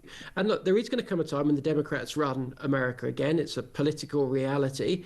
And I would warn our Republican friends that if you go down this line of allowing the chair of the FCC, which is a political appointment over there, to kind of bully people off the television you don't like, and there was a bit of that there. Ted Cruz called it mafioso. I think that's right. Well, he's a Republican senator, Republican governor, sorry, and he criticised, he called this out and said it was wrong. And look, I'm with Ted Cruz on this. I think it was broadly a mistake, but I'm not going to cry particularly over Jimmy Kimmel. As I say, even his apology last night was untrue. No, indeed. And also, let's face it, this is a man who's repeated. I'm quite happy for him to be back on air. I don't have an issue, but it's between him. Frankly, it's between him and his employers, as far as I'm concerned, whether the ratings are good enough and whether he's worth the millions he's paid. But at the end of the day, this is a man who openly on air and on social media has celebrated every other cancellation when it was with somebody he disagreed with. He's not a free speech campaigner. He's just an ego with an overly paid job. Joining me for all the chat, as always on a Wednesday, former Conservative government advisor Claire Pearsall. Morning to you. Morning. Thank you very much for joining us. That UN speech, goodness me. I mean, those interminable press conferences he does, and those huddles, sprees, I think they're called in America. He does a lot of those. But he was only supposed to speak 15 minutes. He decided, I've got to go as long as I want. What's she going to do about it? I mean, they're not going to do like the red light, go boop, boop. Yes. As someone who's hosted a lot of conferences over the years, there's a little sideline in jobs, and you're told, like, we need this to finish at this, and this person's been allotted it. People get like 7 minutes. Yeah. And you think, I mean, I can see you've got another 5 pages of your speech. You're already on 15. And it's like, I'm going to need you to hurry up. Like, you practice your speech beforehand. You can literally put it into Google, and it will tell you how long it will take to read that speech. So he obviously just went off and riffed. But I mean, let's play a couple of clips of what he had to say in a few minutes, but like your general overall reaction to what he had to say. I mean, it was quite something. He doesn't like the UN. Donald Trump doesn't like the UN. I mean, that's blatantly obvious. And he started out with the broken escalator problem, the broken teleprompter problem. So he decided that he had the floor and he would take his full allotted time and some. He was quite scathing to Europe, to the UK, to the London mayor in particular. And I listened to this. It was 50-something minutes of my life that I'll never get back. But it is quite interesting, the way that he will go about his attack. I do find this really, really interesting. Few home truths in his crosshairs. Yeah, I mean, Steve can't. Yeah, we'll play a clip of that as well. But let's listen to actually what Donald Trump actually had to say to basically sort of quite shell-shocked members of United Nations. when your prisons are filled with so-called asylum seekers who repaid kindness, and that's what they did. They repaid kindness with crime. It's time to end the failed experiment of open borders. You have to end it now. See, I can tell you, I'm really good at this stuff. Your countries are going to hell. Any system that results in the mass trafficking of children is inherently evil. Yet that is exactly what the globalist migration agenda has done, and it's what it's all about. I mean, again, I don't think there's much to argue about there. This is what you had to say about Sadiq Khan, the London mayor. And I have to say, I look at London, where you have a terrible mayor, terrible, terrible mayor, and it's been so changed, so changed. Now they want to go to Sharia law, but you're in a different country. You can't do that. Both the immigration and their suicidal energy ideas will be the death of Western Europe if something is not done immediately. This cannot be sustained. I mean, he kind of was riffing all over the place there. I do wish he'd stop talking about Sadiq Khan, because I do think he just encourages him. This is like such a little personal battle. And I'm sorry, I've got a lot of criticisms of Sadiq Khan, particularly on, I mean, you know, this blatant sort of, you know, anti-white sort of agenda, this whole sort of, oh, diversity. I don't understand why this is such an obsession of people. He doesn't decide who lives here. He doesn't decide what the laws are here. He is in charge of policing. He is not trying to bring in Sharia law. Okay, you know, now they want to go to Sharia law. Like, you know, there is an issue, though. It is a fair point to make that there is an issue where we do have Sharia courts across this country. We do have a large Muslim population where a lot of people are choosing to go to this sort of rival judicial system. Now, it has no recognition in law. Yeah.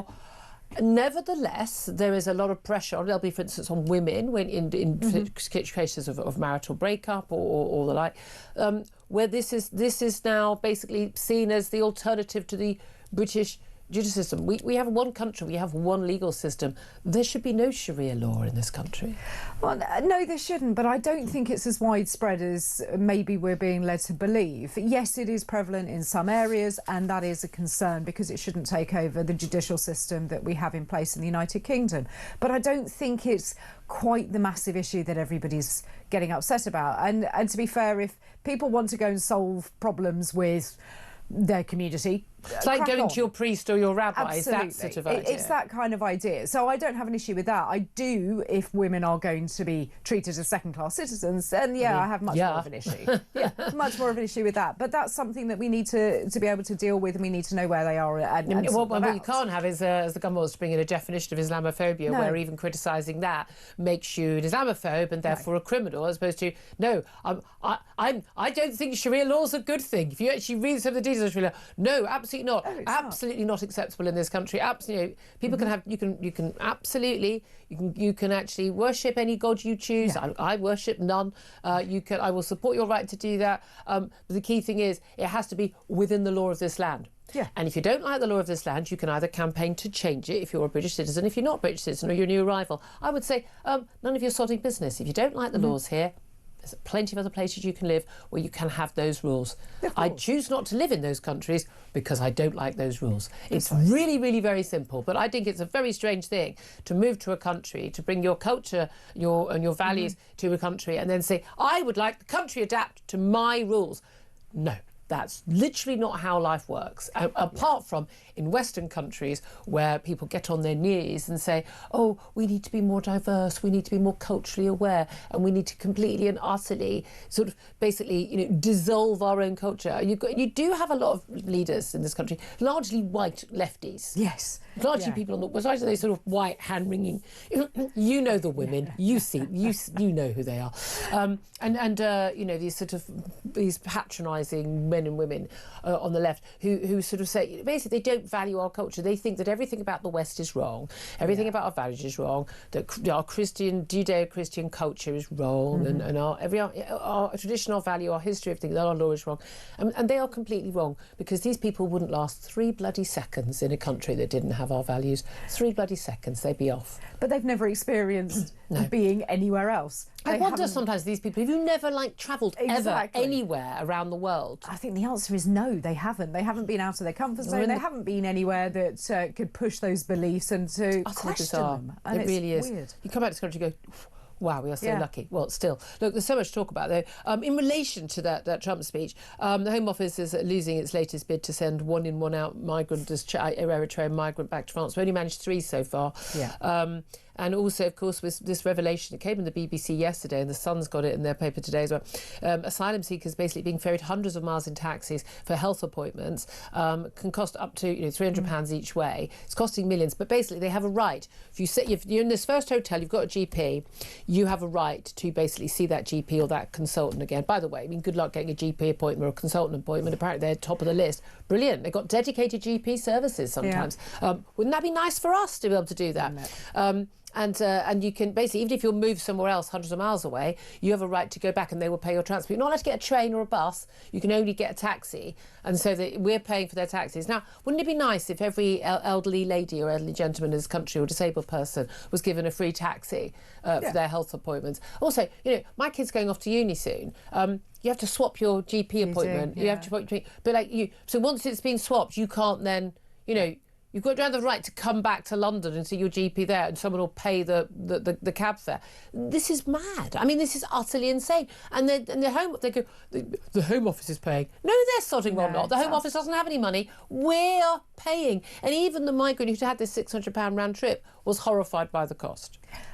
But why couldn't they take the train? It is beggars belief. And the Home Why couldn't they transfer to a nearer doctor like everyone else in the country has to do? Well, yeah, I mean, even if they couldn't, there's still a train, a bus, a coach service, a hell of a lot cheaper. You've got time, walk it. Yes, but the Home Office said that it also didn't have the figures for how often taxis were being used and the total cost of it. No, exactly. Well, why not? Why not? This is our money. They are supposed to be responsible for it, and they have absolutely zero. So flagrant with our cash, aren't they? Yeah. Well, we don't have enough money for more police officers to be on the beat to actually arrest criminals. I mean, we had yesterday, while we were on air, the migrant who, illegal migrant in an asylum hotel. He was jailed. I mean, come on. Jailed for such a short time. I mean, 12 months, he won't even serve that, for the sex attack on a 14-year-old girl, saying, I want you to have my baby, and then a woman who stepped in and then sexually assaulting her, touching her thigh.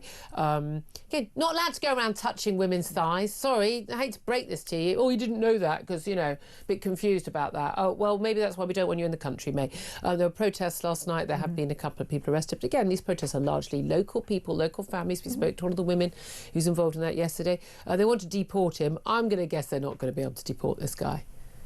Well, they can. There is nothing stopping them from doing it. The Home Office said they will do everything within their power. He will claim that his conviction is going to make him a target of attack. Of course. And that is absolute rubbish. And if the Home Office really were going to use every possible instrument to get rid of him, then they could do so. And they wouldn't care what happened to him back in his country of origin, because he is so far from being our problem. Yeah, not my problem. Just not my problem anymore. But again, this is exactly, that thing that never happens keeps on happening, doesn't it? It just keeps on happening. Meanwhile, Keir Starmer said he wants to reclaim the flag from the far right. He's doing a speech on Friday. It's going to be another one of his little resets, isn't it? I mean, what are we in? Phase 37 now? I've lost track. But he wants to reclaim. The thing is, for the most of us, neither our Union Jack nor the St George's flag, neither of those were ever owned by the, quote, far right. But by definition, the Labour people think that anyone who does have the flag, apart from themselves, when they pose in front of it because they think they ought to, think that the flag is far right. We're proud of our flags, as every other country is. Exactly. And when I saw the headline, he wants to reclaim it, I thought, well, where's it gone? Has he lost it? Has it disappeared? He put it in a drawer and he can't remember. He can't remember where he's found it. And it's just the most ridiculous thing. Of course, it's coming up to Labour Party conference, so he's obviously desperately trying to get some headlines out there to hide away from the little internal difficulties that he's got at the moment. But this isn't the way to do it. Labelling people far right, well, what does that mean? The thing is, that's out there, mate. We know that's what you really think, and then you change your mind, and we risk living in an island of strangers, or you didn't really mean it, you hadn't read the speech. I mean, the man doesn't know what he thinks, other than the fact that he thinks we're probably all nasty racist bigots. Yeah, he really does. He really, really does. Yeah, and that's all he particularly cares about. He thinks that we're wrong, we're nasty, we're far right just because we believe in controlling proud of our country. And we like a flag. Yeah. Well, what's wrong with that? What I love is all the people who go, flag waving people. Oh, you give them a blue flag with yellow stars on in a circle. Oh, they love that flag. Absolutely. You give them a little Palestinian flag. Oh, way home from work yesterday, as is often the case now, going through central London, I'm sitting opposite some complete beep wearing her keffiyeh. I mean, just a little with loads of little Palestinian flags all over it, and I'm like, oh, big supporter of Hamas, are you? I said. What was her face like at that point? She went, oh, and I said, concerned about the hostages, are you? Oh, she said, go away. I mean, I hate these people, but I always feel I need to challenge them. Here's something else that's in the news. So Keir Starmer's Chief of Staff, Morgan McSweeney, about whom we hear far too much. He's under attack because basically over what was called an admin error. He was part of this organisation called Labour Together. They were trying to challenge Jeremy Corbyn when he was leader, and then to try and get Keir Starmer elected as leader of the party. And basically, there was £700,000 in donations. You know, the easy one, almost £740,000. Now, he was in charge of this organisation. He didn't declare it. He then got fined. So it's categorically, it wasn't. It should have been declared, and it wasn't. The Electoral Commission fined them in 2021 over this, and a leaked email from a lawyer seen by the Mail advised Morgan McSweeney to drop a claim that he was making. They said it was unsubstantiated. You haven't got evidence for it. That he'd been told that these donations didn't have to be declared. And basically he said, you're antagonising the Electoral Commission because you keep saying this, but you haven't provided evidence of this. You need someone to, you need an email saying, this won't need to be declared, blah, blah, blah. So it advised that he should claim it was down to an admin error. Now, the Conservatives reckon that it wasn't an admin error because that wasn't what he obviously originally thought it was. Like, oh my God, we've completely, you know how it is. You've completely forgotten to declare 740 grand in donations. I mean, give me a break. They got 20 breaches of electoral law, including those undeclared donations. So question marks there. The Tories are calling on the police to investigate this. They say they think that Morgan McSweeney was being caught, this is the words of Kevin Hollinrake, the Tory party chair, that the evidence is clear. Morgan McSweeney has been caught red-handed, hiding hundreds of thousands of pounds, which helped install Keir Starmer as a Labour leader. And they think this doesn't just demonstrate his poor judgment and raise serious questions. They think that this is something the police should urgently investigate. How serious do you think this might end up being? It is serious. Anybody that's ever dealt with donations into political parties, whether as a party representative or a candidate yourself, you have to put your returns out there. You have to say where the money has come from. You have strict limits. And it's there for a reason. It's there for everybody. So this isn't an admin error. An admin error is like losing a couple of receipts. Yeah. Not putting in Not putting a couple of taxi receipts in. Exactly. Yeah. 740 grand. Well, you remember also, Darren Grimes, who we had on the show yesterday, our Reform councillor, and he led, was it Believe, the sort of youth campaign for Vote Leave, and he got a load of money. And he was hounded by the Electoral Commission, hounded by Ramon campaigners for years. And his young sort of, early 20s lad was absolutely hounded, absolutely exonerated. Yeah.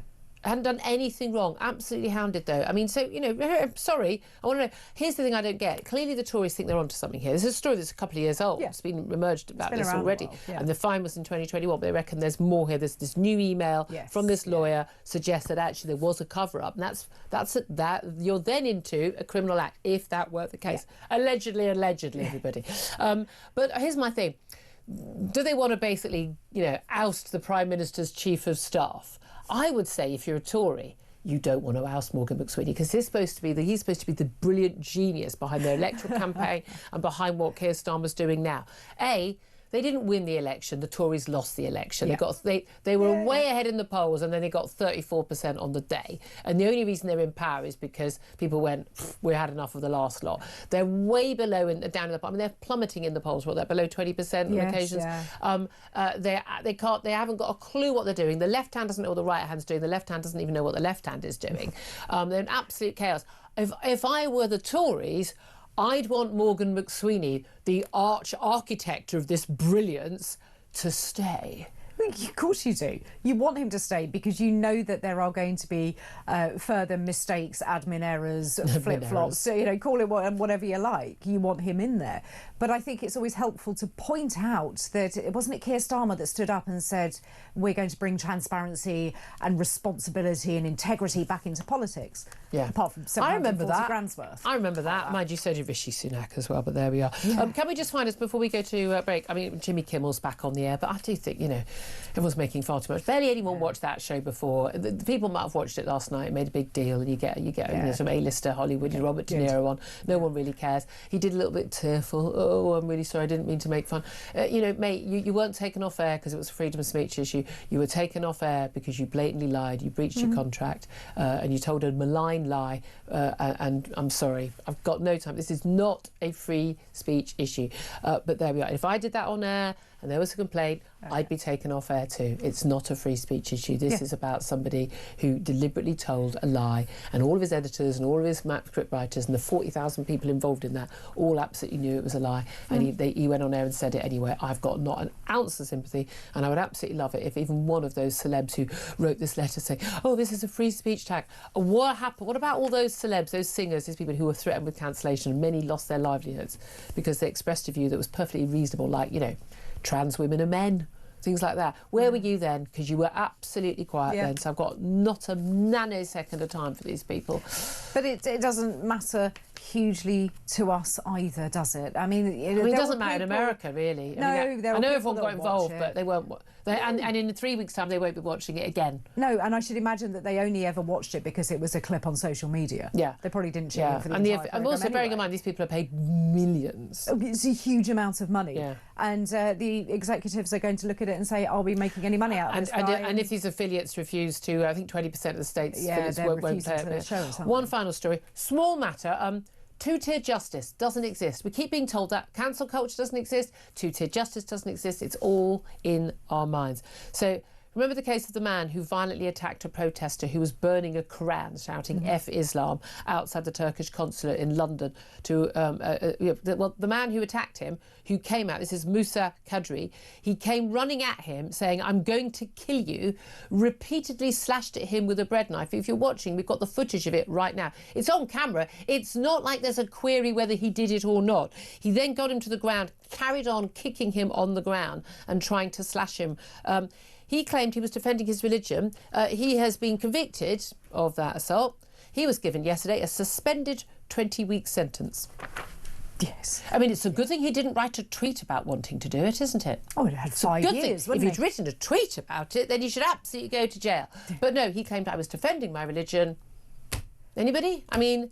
Defending your religion by running around with a bread knife, slashing at somebody, saying, I'm going to kill you. I would defend atheism in that case, but I would stand and, talk to someone, maybe shout at them, but I've never felt the urge to... He literally went indoors to the Kirk to get a bread knife. So we've got absolute planning, and the only reason this guy survived is luck, right? It's luck. Yeah. The guy could have been slashed across the neck and died. This guy doesn't even serve a day behind bars, but if he'd written a tweet about it... Oh, yeah. And let's face it, if he'd been white, let's be honest, and he'd been on the right, no, let's be honest about it, because we know what happens, he would have gone to jail.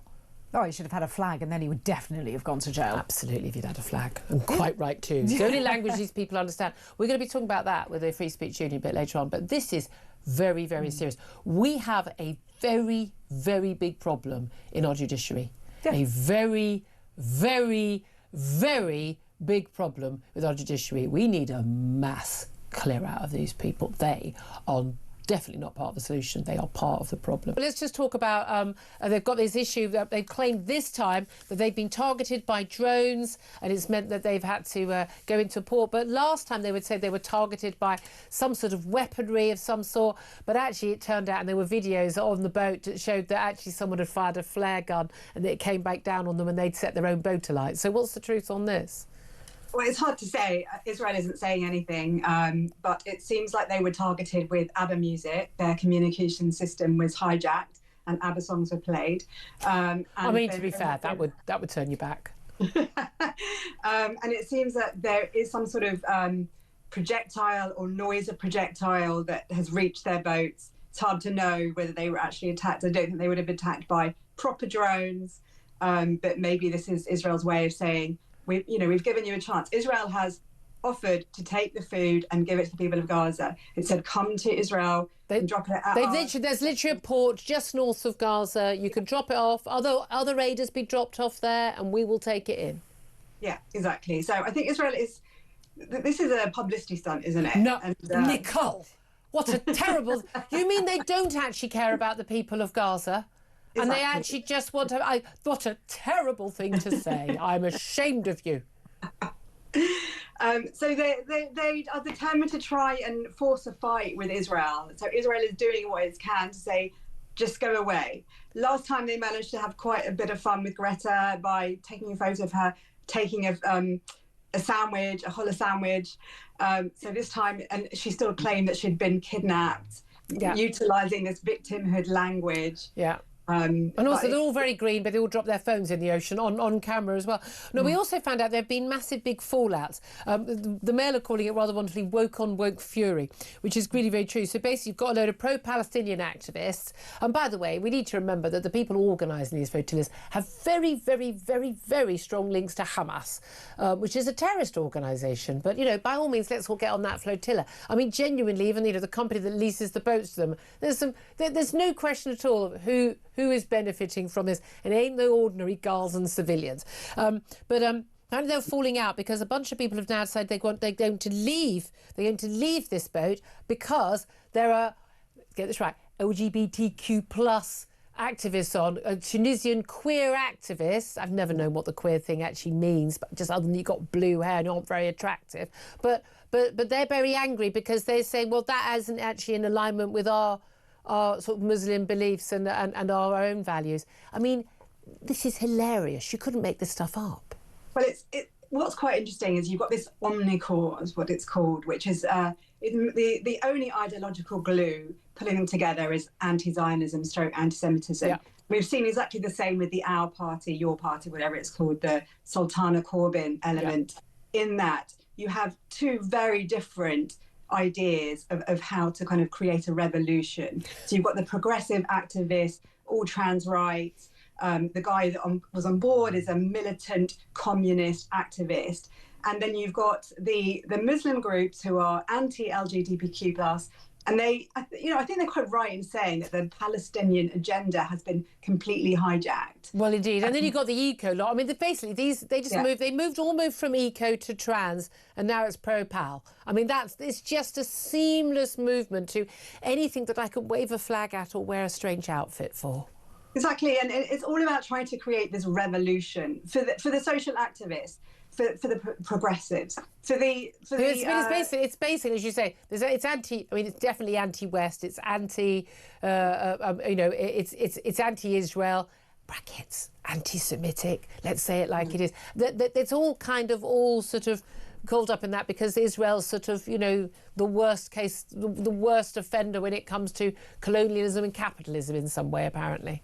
Exactly, but really what we're seeing is it's a radicalization cause. That's what we're seeing in our streets. We're seeing people who wouldn't be able to point where Israel and Gaza and all of that are on a map, or they just kind of know it's the right thing to do. So you've got Queers for Palestine. Well, this is, in Palestine or Palestinian territories, you know what they do to queers? They put them in jail. They torture them because they don't believe in those sort of things. Or you're thrown off. I mean, you're thrown off a tower. I mean, this is the extraordinary thing. But they've all fallen out. Apparently, also Greta Thunberg no longer in a leadership role because of some of the fallings out. I mean, I think, frankly, the Israelis should just leave them at sea. Don't arrest them. Just leave them there. It's absolutely hilarious, this. I mean, and we all knew it was going to be the case. And again, the left will eat itself eventually. I say just leave them floating. Can we talk about this first arrival? Yesterday on air, I was literally going, when are we hearing about these people supposedly arriving? We were told last week they got one away. Now we're told a total of 4 people finally got sent over to France. I mean, whoop, whoop.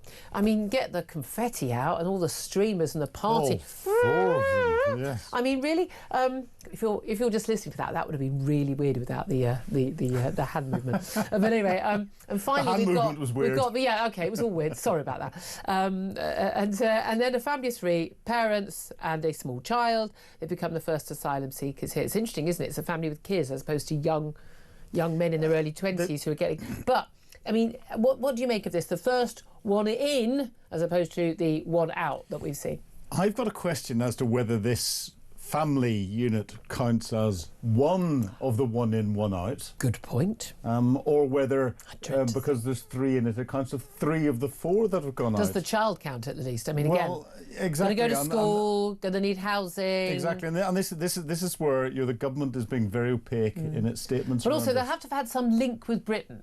Assuming they speak perfect English, but my thing is, here's the thing: it's not like a mother and a child joining the dad. Doesn't sound like it. No, a family it of 3 suggests mum, dad, and kid, doesn't it? But and they're in France. I thought France was safe. Yeah, apparently, reading the story behind this, there is now a website where individuals can apply for... it's set up by the government, and therefore there's now a legal route for people to apply for asylum. So there's no need for anyone to come to this country because there is now an official legal route. Yeah.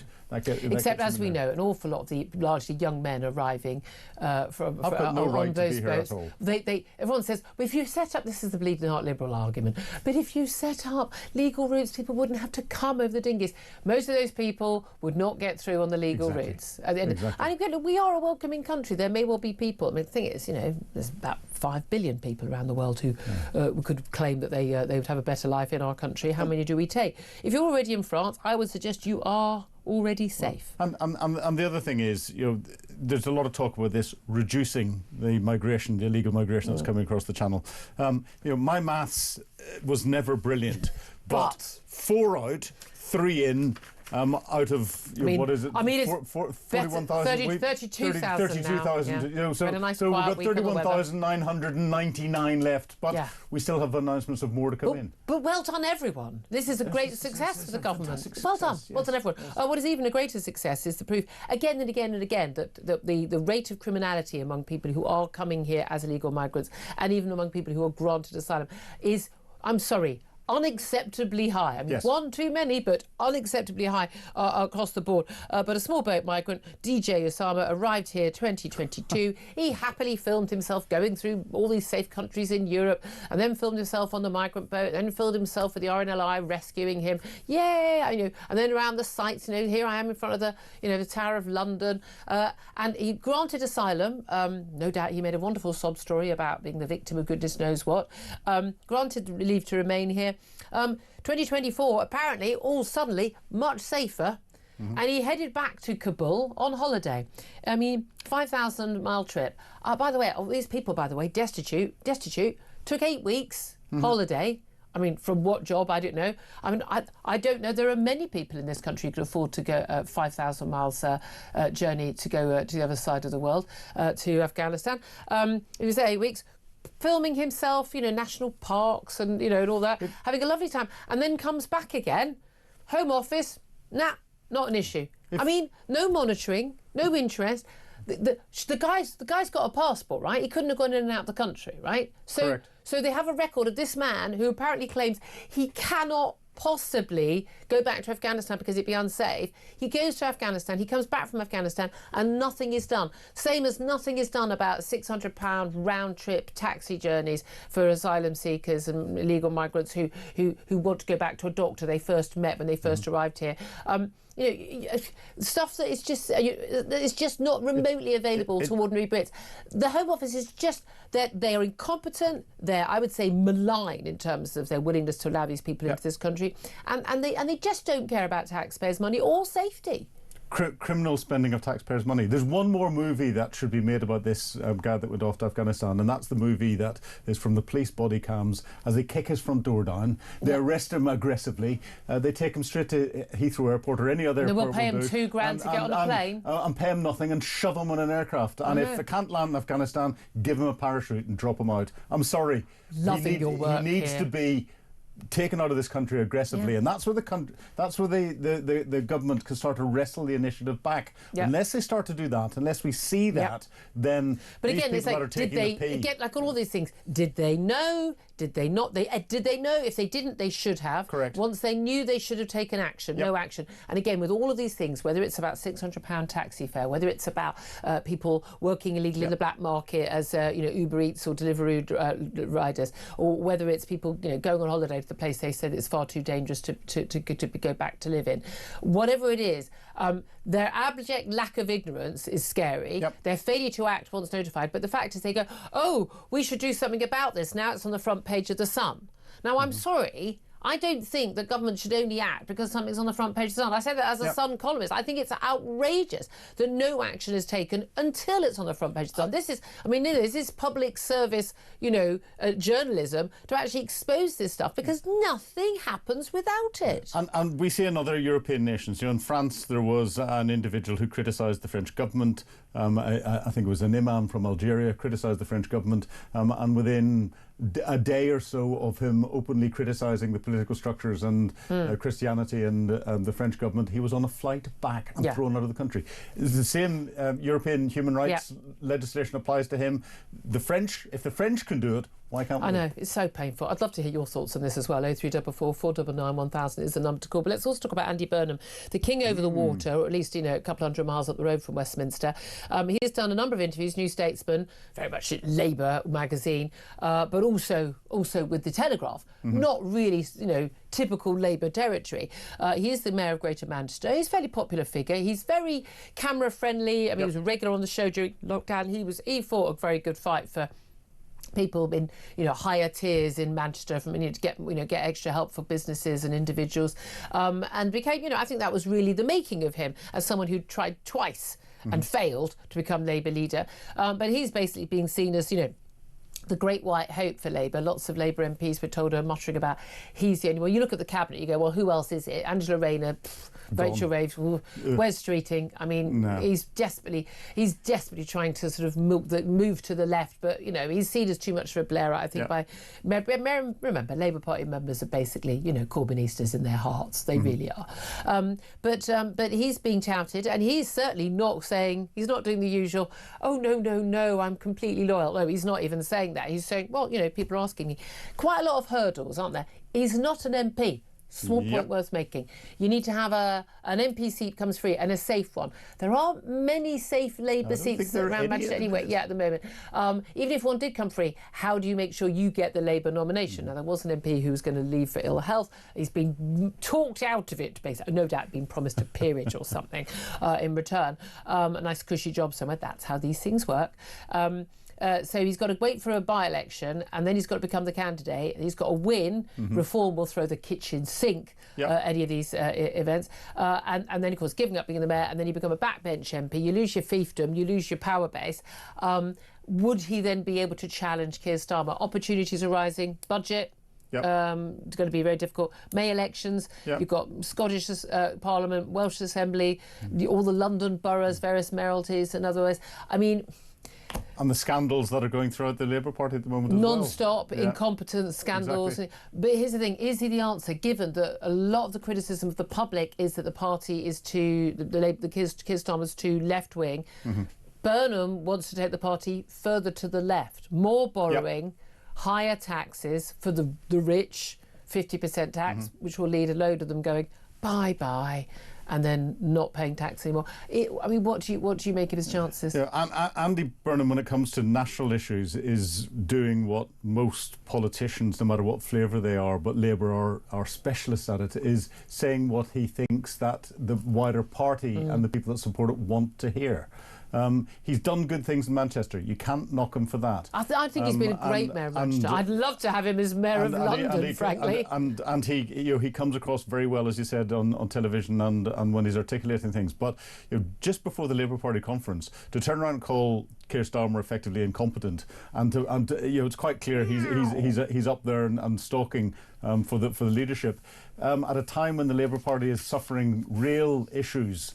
Both within government and those that are advising government. This is not a good move. No. And we're going to start to see further backbench rebellions, I think. But there's also going to be a backlash from Number 10. Of course there is. And we're definitely going to start seeing that. There's going to be some stories. They'll support the Reform candidate that stands against them. Yeah, I mean, they really would, wouldn't they? And again, I mean, at the end of the day, it would be up to the NEC, which Keir Starmer has large amounts of control over, to decide who is going to be the candidate. Surely, you're just going to block him. But then that also shows you frit if you know that this is an option. Bear in mind, Boris Johnson with the Tories, when he came back in as a backbench MP to then lead the party to that electoral victory. The question is whether Andy Burnham is what the country wants or needs. And again, more boring, higher taxes. He wants to. One of his big things is he wants to raise council tax. People in the South East in more expensive homes. Those will be those homes that people don't want necessarily to spend more money on. They haven't got a choice if you want to live in the South East and you work here, and you're having to pay a ridiculous amount of money for a sort of 3-bedroom family home, which you could get for a few $100,000 anywhere else in the country, and people having to pay over $1 million, mortgaging themselves to the hills. I mean, it is. People think, people are like, this is funny. If you look up like a £1 million property anywhere in the country other than the South East, it's got a tennis court. It's got a pool, OK? £1 million property in London could be a flat, for goodness sake. And we're not talking Mayfair. So, I mean, but he's talking about wanting to rejig all of the council taxes. You do that, you're going to upset more people than you please.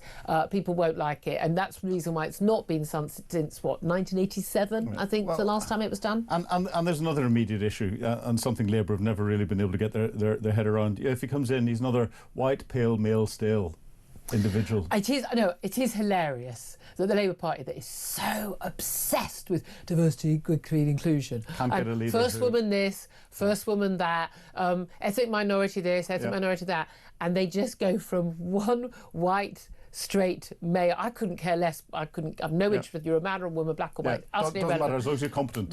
I mean, competent would be a bare minimum. That's the criticism that'll come in straight away. Talking of old male, pale and stale, again, which I don't think should be... We're talking about me again? Yeah, sorry. Boris Johnson. You could give him a run for the money on the hair front, couldn't you? Boris is much neater. I think he dyes his. I don't think it is still blonde at his age. He's older than me.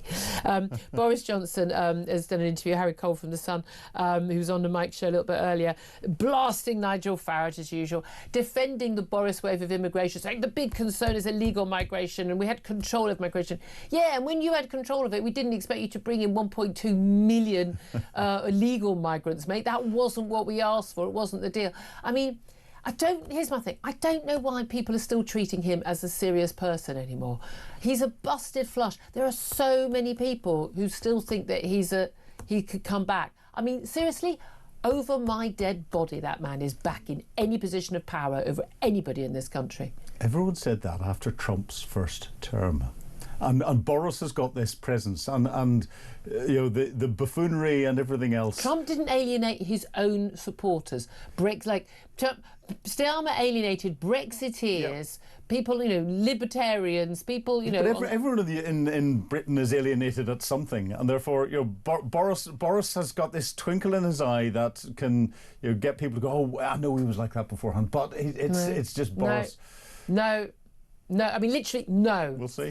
No. Yeah. I'll put my 100 quid to charity. I'll put 100 quid to charity. He doesn't come back to a frontline role. End of. Let's also talk about Morgan McSweeney very quickly. Prime Minister's chief aide. Tories are gunning for him. They've got a load of emails. They're slipping them out one by one. But it's really very clear now. He ran this organisation called Labour Together, think tank. He says there was a phone call, they've got no record of it, Electoral Commission, but there was clearly an email in which they wrote to him saying, you must declare all donations over a certain amount. He did not declare those donations. They were then later fined. And they were fined because for 3 years he didn't declare donations. His legal advice, we've had that published as well in leaked emails, was very clear that, you should say that it was an admin error. But there's an email now showing very clearly he was told categorically you must declare all of these donations. And he didn't do it. That is very different from an admin error, OK? And he is the Prime Minister's chief aide.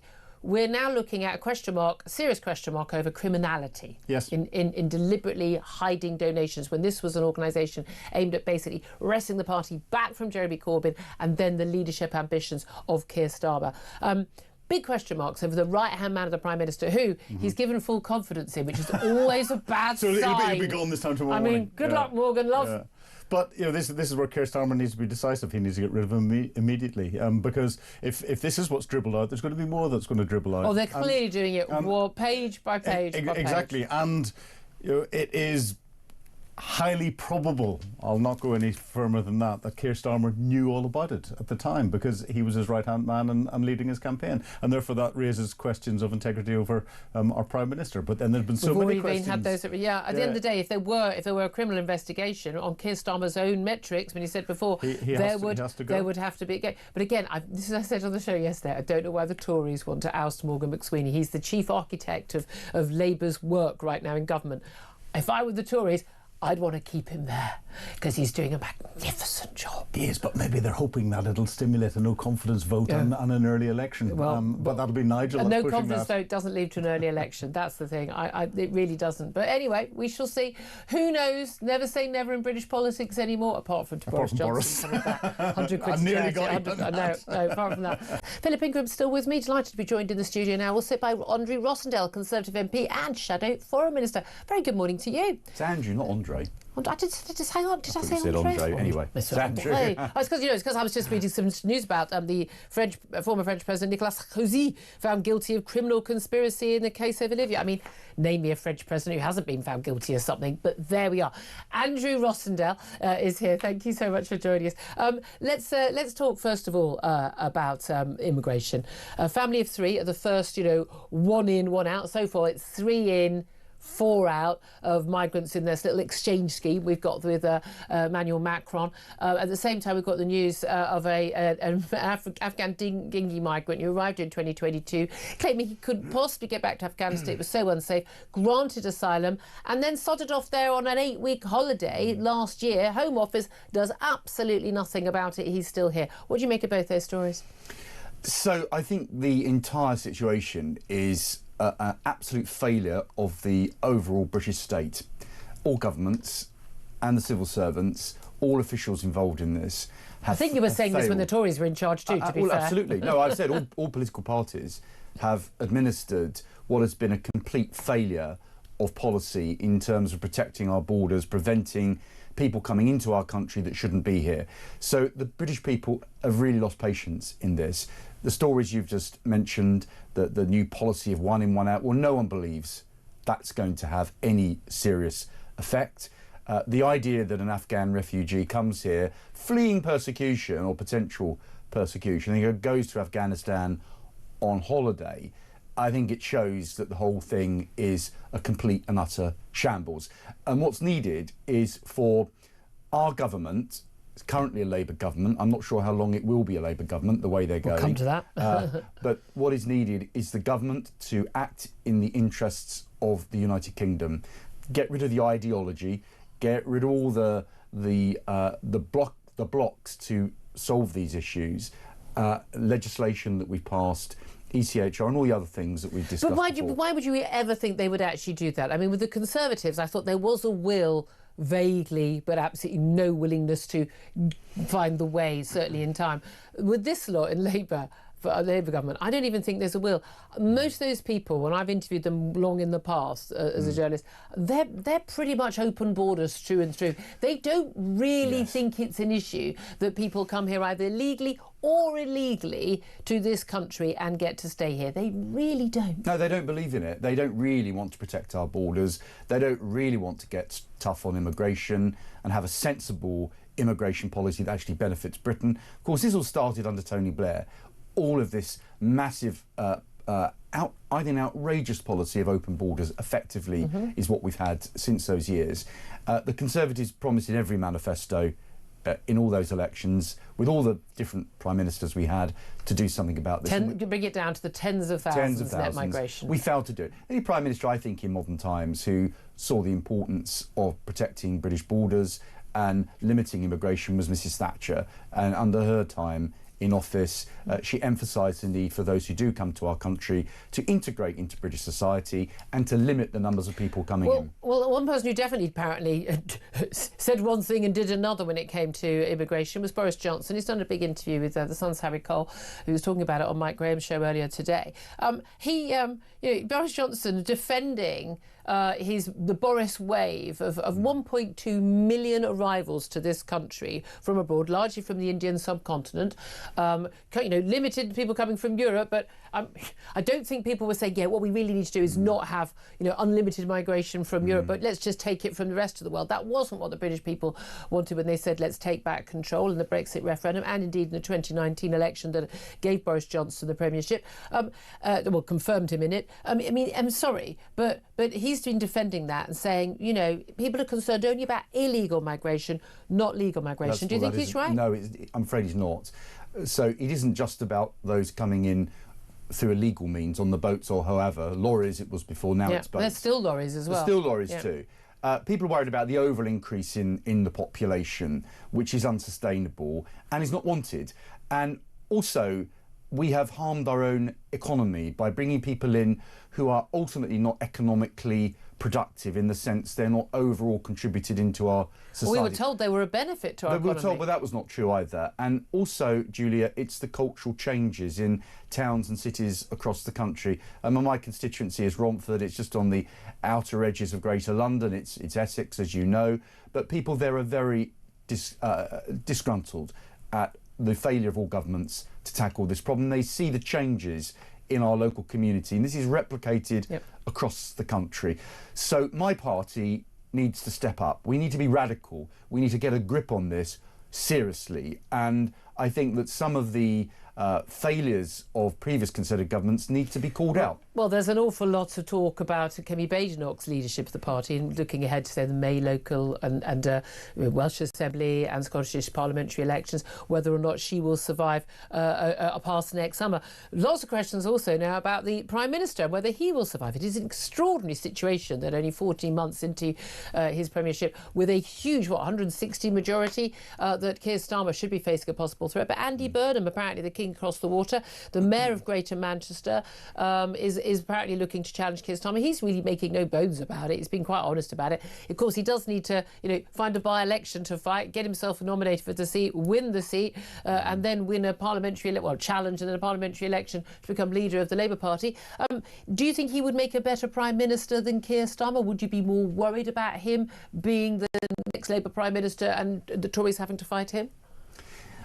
I think for the country's sake, I think pretty much anybody would be a better Prime Minister than the one we've got at the moment. We're heading into a very dark place as a country. In every area of policy, this government is failing. It's failing the entire nation. So the quicker Keir Starmer leaves office, the better. You think he specifically is the problem? No, I think it's the entire Labour Party, because they are wedded to this left-wing socialist ideology, which is an absolute calamity. It's dragging our country down, and we need a serious change. Isn't there an argument? I remember a number of Conservatives saying to me on and off air about, if you don't vote Tory at the next election, your audience, they're going to end up with the Labour government. And I remember the arguments I put back to them, and many on social media as well, pointing out, maybe, you lot needed to be punished for the failures on issues like immigration and the like, and secondly, and tax as well, and secondly, I was always of the view, maybe the country need a little dose of what a Labour government would be like, because this idea that, they can promise everything and then,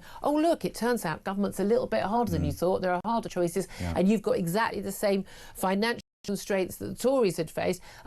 Do you not think there's actually a strong argument that actually this government playing itself out over 5 years might be a little bit of medicine that the country and the voters need? Well, it's only when we get a Labour government that people realise how bad it is. Now, Tony Blair actually did quite well to begin with, and people thought he was not a bad Prime Minister. I voted for him in '97, lots of other people. OK, I didn't. But anyway, he got in, and we are living with the legacy that he left. He left a terrible legacy for this country, and we are still working within the new constitutional framework that he imposed on us, I think, in quite an undemocratic way.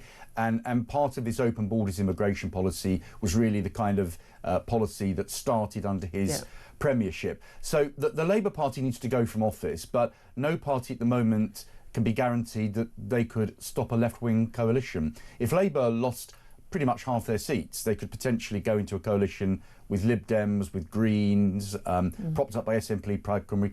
I mean, who knows what's coming down the road? But we need a right-of-centre government, and my belief very strongly is that those on the right of centre of British politics need to start talking. Well, I was going to say, because you guys on the polls right now are not going to be that government. Julia, as you know, I believe that our country should come first.